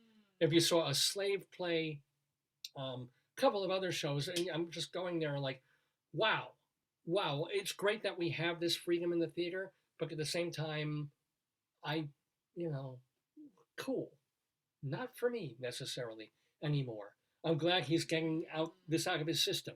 I'm glad he's finding his way. I'm talking about the playwright himself, the real one, of showing, hey, I can write a story about my life and make it theatrical and write songs about it. I think also the thing that disappointed me just a little bit was that, and he said this in interviews and he says it early in the play, this character based on the author, that his great musical icon is, of all people, Liz Phair. And they play about half an hour. I got to the theater early, and they play for about half an hour before the show starts. Greatest hits by Liz Phair. Wow. So it made me think, first of all, it reminds you just how great Liz Phair is. And then I'm hoping, here's this guy, he's a black gay guy, and he's influenced by Liz Phair. I want to hear this guy's music. And it really is music much more influenced by Broadway and modern, like dreamgirlsy Broadway. So I shouldn't have those expectations. But I was hoping for something more folk poppy, and I got something more typical modern Broadway-y, as opposed to, and the show that A Strange Loop really made me think of that I preferred was a show from about a decade ago called Passing Strange, from a fellow named Stu and his co-writer Heidi Rodewald. And that was, again, it was about a mostly straight black man, but navigating his way as a songwriter and being in New York and then having his world opened up by traveling. So it wasn't like a great put together classic Broadway musical either, but I preferred the musical. And I preferred the music in it. And following that character to hearing the really ultimately navel-gazing indulgences of this writer over an hour and 40 intermissionless minutes, where he goes the George C. Wolfe route of mocking and also incorporating the Medea films and what was the other thing he was making fun of too. And then it got like, okay, yes, you're so precocious. Oh, you're so smart. Oh, you're so naughty by including this material and talking about that. This is, I do believe, the very first Broadway show ever to mention felching. And while that is a landmark idea, it's like, okay, you know, and again, it isn't necessarily, I'm not trying to be homophobic here about, well, I'm straight and I don't care about gay stuff. I watched gay theater for 30 bloody years. I'm saying there is a point at which it's like, okay, get over yourself. You're mocking your upbringing and your parents' Christian homosexual sentiments in a way. And I mean, you have this big gospel-y production number, and it just goes on. Every scene, that's the thing. I think most of the scenes go on a minute or two too long in this particular show.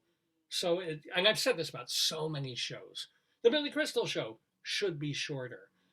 The minutes is about right in terms of length, but but Strange Loop, if it were like 85 minutes, if he shaved 85 self-indulgent minutes from it, I think I would have liked it a lot more.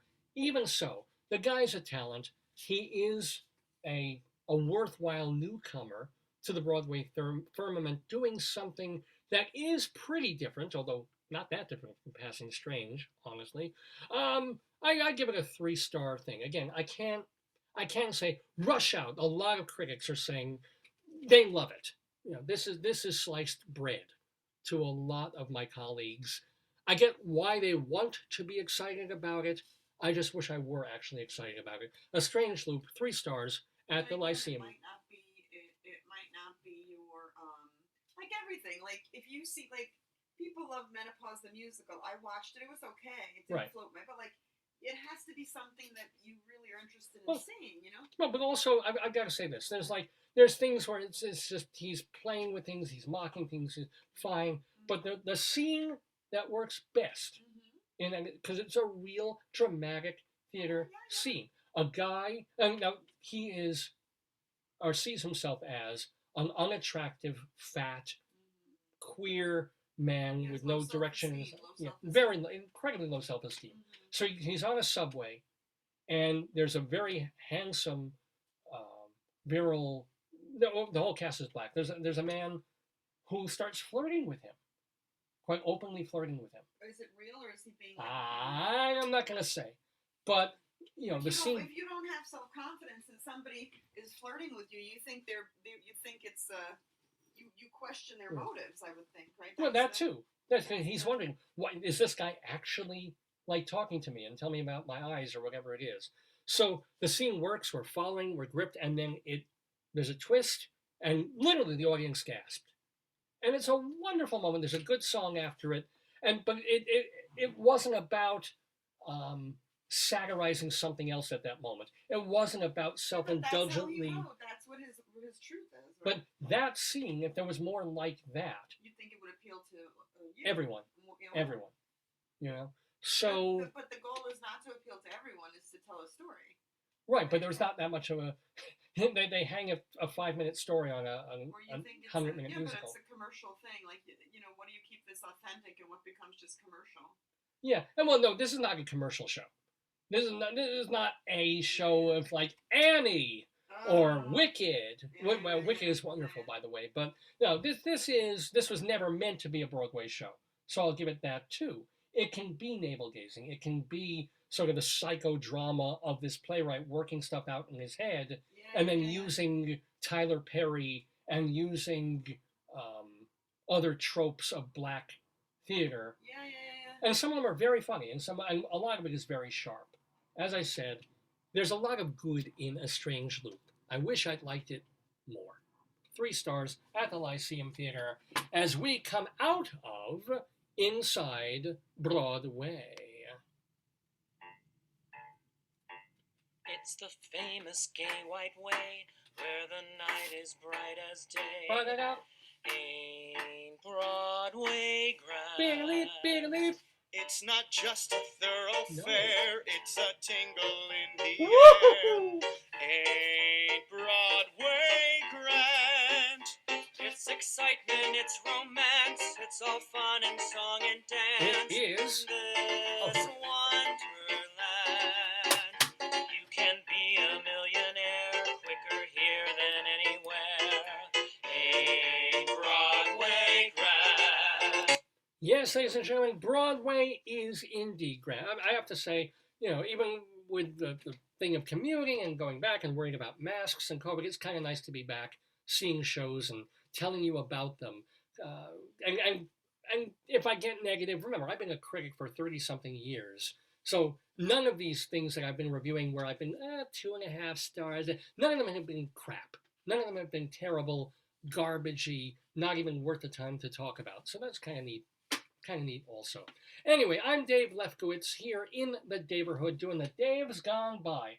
Facebookio, Podcastio, Programmio of the stream. We're calling this one Take It Easy in honor of our guest, Michael Takiff, who did get 2 points in our Yesterday quiz. Yay for him, and was a really good panelist to have.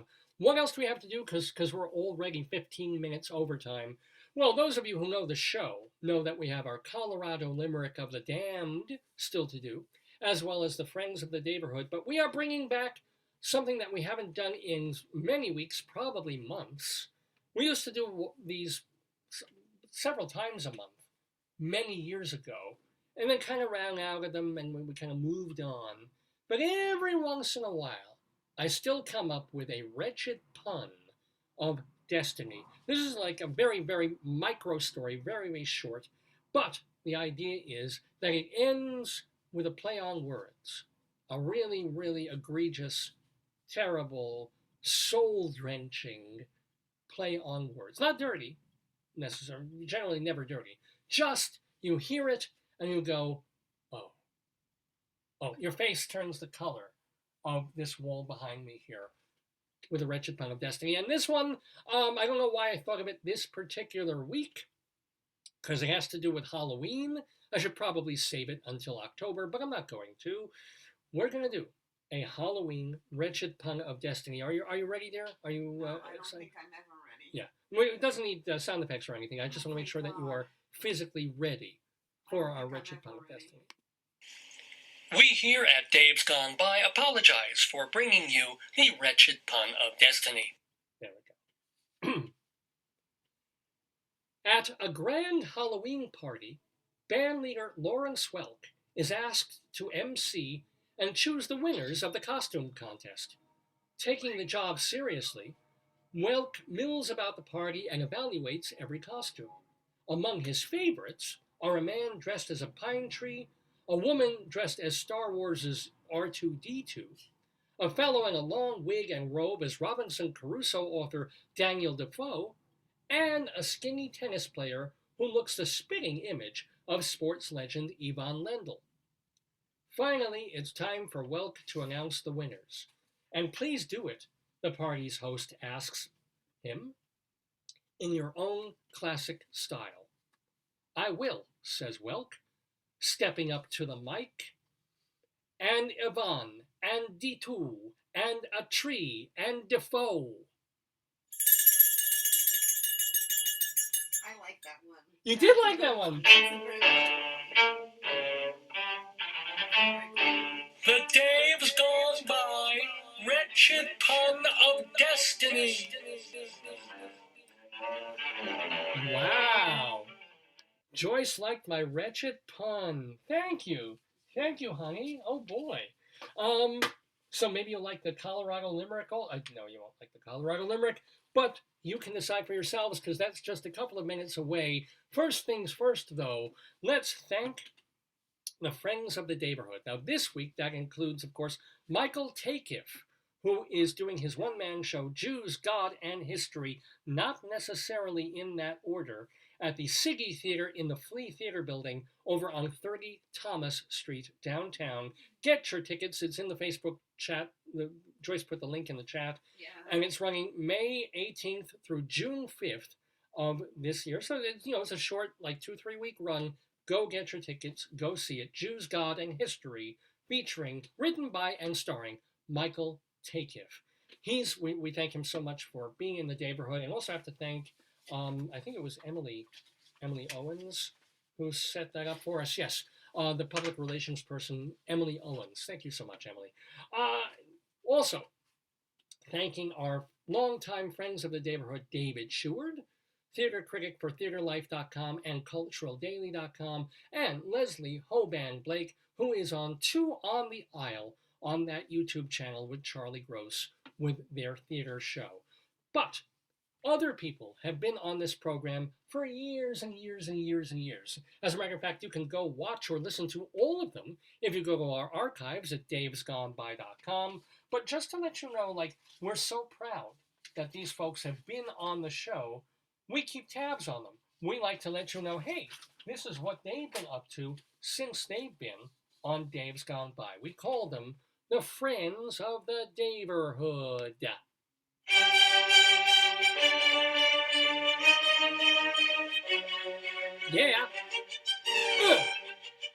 Ha. Get it. So yes, ladies and gentlemen, Friends of the Daverhood. These are people who've been on the show. What are they? Too long, David. What? Your list that's too long. Well, check this out. Just want to first of all, wish congratulations to Andre DeShields, the Tony-winning actor who was in Hades Town. But as David mentioned, there's going to be a Black Death of a Salesman coming to Broadway next season, and Andre DeShields is going to be in it, playing the character of Ben, whom as I recall is Willie's brother. So yay for Andre DeShields. Also want to let you know that the wonderful Tom Paxton has a new song out. It's a collaboration with a couple of other folk singers. He co-wrote it with Kathy Fink. It's called The Power of Song, and the whole trio of them have a double album coming up. So you're going to want to check that out. Tom Paxton, still alive, still well, still making music. Yay! I went to see him about 2 or 3 years ago in Denver and just had a marvelous, marvelous time seeing him. So yay, Tom Paxton. Want to let you know that Tom Chapin is going to be with Janice Ian tomorrow. It's at today. This is Saturday. Today, the New York Society for Ethical Culture over on West 64th Street. Check them both out. This is Janice Ian's final tour. Your last chance, really, to see her live and do her thing. As a matter of fact, tomorrow, Janice Ian will be playing at the Suffolk Theater on East Main Street in Riverhead. Get your tickets at suffolktheater.com. On Saturday, though, still today, Ralph Lewis has conceived and directed a performance piece called Jane's Return. It's kind of a feminist march piece that is going to be done outdoors, but also you can watch via Zoom.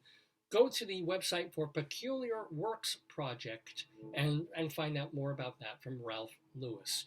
On Monday, check out all these friends of the Daverhood who are going to be at the American Songbook Association's Gala Tribute to Stephen Schwartz at Merkin Hall in Manhattan. Anne Harada, Ben Vereen, John Bacchino, Sally Mays, and our beloved Jason Gra, all 5 of them, Monday night at Merkin Hall paying tribute to Stephen Schwartz. On Wednesday, Melissa Errico will be at Feinstein's 54 Below. On Thursday, Sophie B. Hawkins will be at Landmark onMay in Port Washington. She's actually a guest appearance with Dar Williams. But yes, Sophie B. Hawkins, check her out. And then playing now through the middle of, actually I gotta cut that one. But playing now through late-ish May, a play called A Good Girl Doesn't over at the Cherry Lane Theater. It is directed by our friend Gretchen Cryer. On Saturdays, now through the end of May and probably well beyond that, Eric Comstock and Barbara Fasano are at Birdland. And now we move to all these Broadway shows. Check this out. J.O. Sanders is in Girl from the North Country. They brought that back. You have only until June 11th to see it. It's certainly going to get a bunch of Tony nominations. Girl from the North Country at the Belasco Theater. Stuart Zagnit is off-Broadway in The Lucky Star at 59 E59 theaters through mid-June. I mentioned The Minutes with Austin Pendleton in it at Studio 54. Larry Kerwin co-wrote Paradise Square, the musical, which is choreographed by our friend Bill T. Jones. I mentioned Mr. Saturday Night. Don't forget that the lyrics, which are very good and very smart, are by Amanda Green. You can see Mr. Saturday Night at the Nederlander Theater over on West 41st Street. Chicago features Ray Bahour as Amos, and Aladdin has music by Alan Menken. Monday nights, it's Jim Caruso's cast party at Birdland. Go to birdlandjazz.com for tickets. Evan Seplow is the founder and editor of StageBuggy.com for information about New York nightlife. Bob Cudmore, podcast about upstate New York history at bobcudmore.com. 24 hours of Broadway music available to you for free just by going to soundsofbroadway.com, which was created by our friend Stuart Brown. And finally, the one, the only, Dr. Demento doing new and old Dr. Demento shows for a small fee. They're all at his website, drdemento.com. And those, my friends, are the demented friends, some of them, of the Daverhood.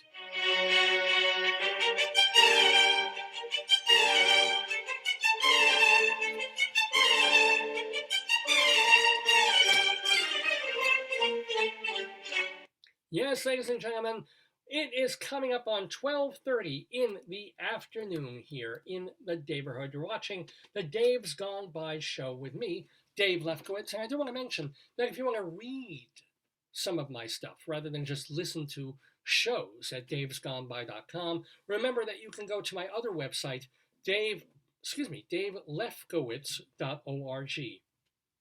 davelefkowitz.org. And this is where you can read hundreds of my theater reviews, dozens of my written interviews with celebrities, my song lyrics, my one-act plays, my full-length plays, my jokes. If you want to literally get mind boggled and see Could read every your lunch order and what you had for breakfast and dinner. my shopping lists. Your favorite color, yeah. It's all there. DaveLefkowitz.org. Do check that out, because I want people, more than anything else at this stage of my life, I don't expect to be rich or famous or anything, but if people are out there reading my work, getting a laugh, getting a joke, enjoying or doing research on theater of the 1980s and 90s, and you can't find reviews of shows. Your plays like they did in Chennai. Yeah. I mean, there was a theater company in India that saw one of my plays online, Blind Date, and they decided to put it on, and they did a fantastic job. So certainly, if you are an artistic director or owner of a theater, and you see one of my plays and want to do it, my blessing to you, right? So, I mean, let me know. We'll work something out. But it's all there. DaveLefkowitz.org. Well, it's time for some limericking, ladies and gentlemen. It's a poem, and I've been doing this for years now, writing a poem about a different place in Colorado pretty much every week of the year. So I've got more than 200 now of these short poems. They're all limericks, 5 lines long. And this particular week, we're going to Grand Lake, Colorado. I'm going to tell you a bit about it, and then I will read you, God help us, our Colorado Limerick of the Damned. A limerick is a comic verse of 5 lines, in which lines 1, 2, and 5 will end with words that rhyme. And likewise, verses 3 and 4 also end with words that rhyme. So this is a limerick. Rocky Mountain,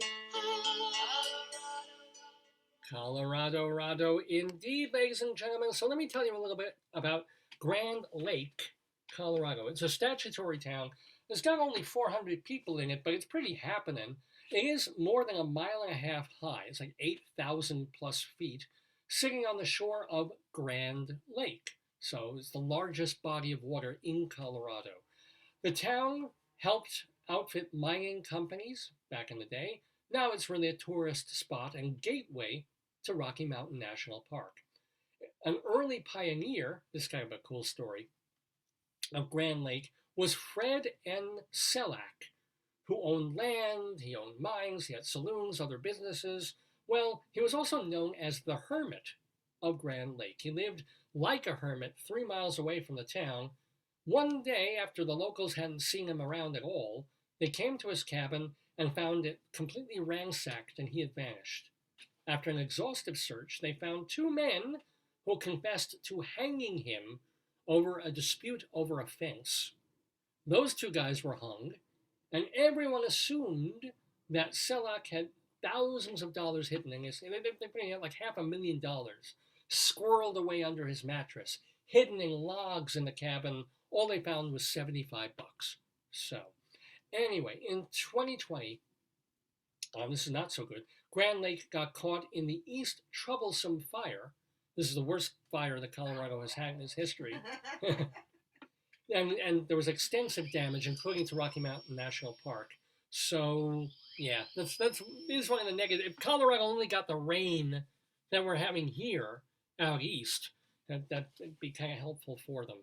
But anyway, that's a bit about Grand Lake, Colorado. Now, the poem that follows, our Colorado Limerick of the Damned.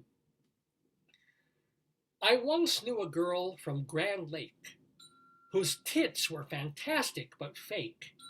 When she'd go out dancing, her moves were entrancing. She'd shimmy, but they wouldn't shake. Our Colorado Limerick of the Damned for this Saturday, May 7th, 2022. Please send your comments and opinions to davesgoneby@aol.com. davesgoneby@aol.com. Yes, I still have that old AOL address, davesgoneby@aol.com. I'd love to hear from you. I read everything that I receive. I don't necessarily have time to answer everybody, particularly on Facebook, where I get a lot of messages and stuff. But feel free also to post on Facebook. If you're a Facebook friend, message me that way.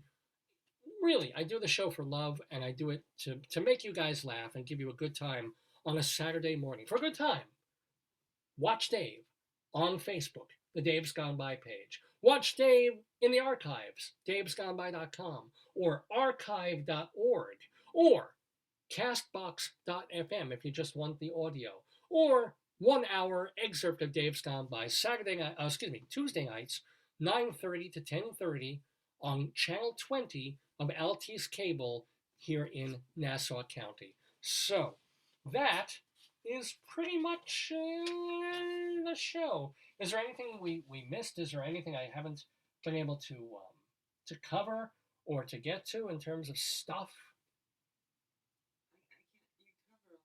You can cover a lot. We talked about the thrift stores or the carnival thing. We talked. Not the magician, but you could save that. Not really much. I mean, it was cool. We're going to talk about that next week. Let me get this off. This has been on my sheet for like a month now. I did get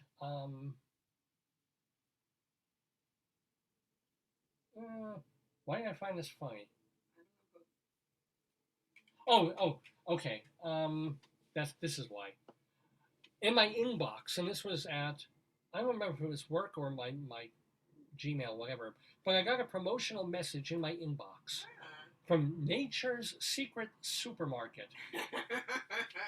This was their tagline to pitch their products. Quote, "If one day there won't be any more food, there is a way to come back home with some treats." What? And it gave me links to a website called foragingwildedibles.com and their book, The Forager's Guide to Wild Foods. Do they know something? Maybe apocalypse really is coming, and this would be a useful website. If one day there were no more food, it's not like, yes, you can forage for something that you can know. It's like, you can come back with some treats. I like it. You get moon pies, while literally the Earth is being sucked up into the moon's atmosphere or something. Maybe. I did find that, I found that rather amusing. I did indeed. How are you doing, babe? How's your week? I know you're finishing grading. Yeah. Which is nice. What else? Maybe we get some takeout and then I grade. Yeah, that'd be, we're certainly not going to eat outside and picnic today. But anywho. I need some energy. Let me thank my wife, Joyce, for being part of the show, for providing the sound effects, for being something to bounce off of. And besides our sex life, I mean, thank you ever so much. Come on, that was good. So, thank you, Joyce, mother of all our potatoes. Thank you so much to David Sheward and Leslie Hoban Blake and our new friend, Michael Takiff. Thank you to Rabbi Saul Solomon. Remember that you can read his sermons. They're called Rabbinical Reflections, and hear them at his website, shalomdammit.com. You can also watch his stage show, Shalom Dammit, an Evening with Rabbi Saul Solomon. That's at shalomdammit.com and also on YouTube, plus his hilarious TV show.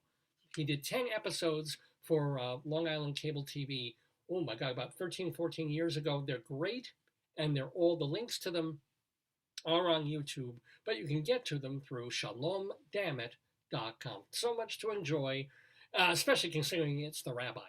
But thank Rabbi Saul for being with us in the Daverhood this week. Well, yeah, I think that about says it. We should be back, good Lord willing, and the creeks don't rise next Saturday, getting tired here, May 14th, usual time, 9 to noon-ish Eastern time, here in the Daverhood for the 849th episode of the program. Don't know who the guest will be. We're working on some people, but even if there's no guest, we'll make it wonderful. If there is a guest, we'll also make it wonderful. Most important thing is, have a fine week, and giving my love to my mom, who's had, let's just say a tough year. Thursday was the anniversary of my father's death a year ago, so got through that. And yeah, it's been a challenging, very difficult time for her, but I do love her a lot, and wish her a better year. certainly, than she has been having. And I'm wishing a most happy and delightful Mother's Day to my mother-in-law, whom, God willing, we will see tomorrow morning. You want to give a shout out to Rosemary? Yeah, she knows. She's my MVP. She knows that. There you go. Joyce's MVP, her mom. And to all the moms out there, to the moms who support this show and tell people about Dave's Gone. See, the other mothers, I don't really care about. If you're not watching the show, if you're not promoting the show, what the hell do I care? If you have kids, if the kids die, if they live, if you die, I don't care. But if you're a fan of the show and you tell people about the show, I wish you the best Mother's Day ever. What about the woman who gave birth watching your show? She should be there. She is Mother of the Year. Remember we used to have #1 fan Yes, Pam, yes, and yes. that goes. If you have your legs in stirrups, and something is shooting out of your hole, and you're watching this program, you absolutely get Mother of the Decade, I think. Yeah. So yeah, I think her name is Rebecca. I could be wrong about that. I don't know. I Yeah. don't know. It was a coworker of Yeah. a friend of a coworker or something. Right. I don't know. But anyway, yeah, I hope that kid is growing up normal. I really, really do. Anyway, there's nothing normal about this program except the fact that we have to end it eventually, and it's time to end it. So, have a wonderful week. Happy Mother's Day to everyone, and a gone by. Days gone by, they're gone by. Days gone by, they're gone by. Days gone by, they're gone by.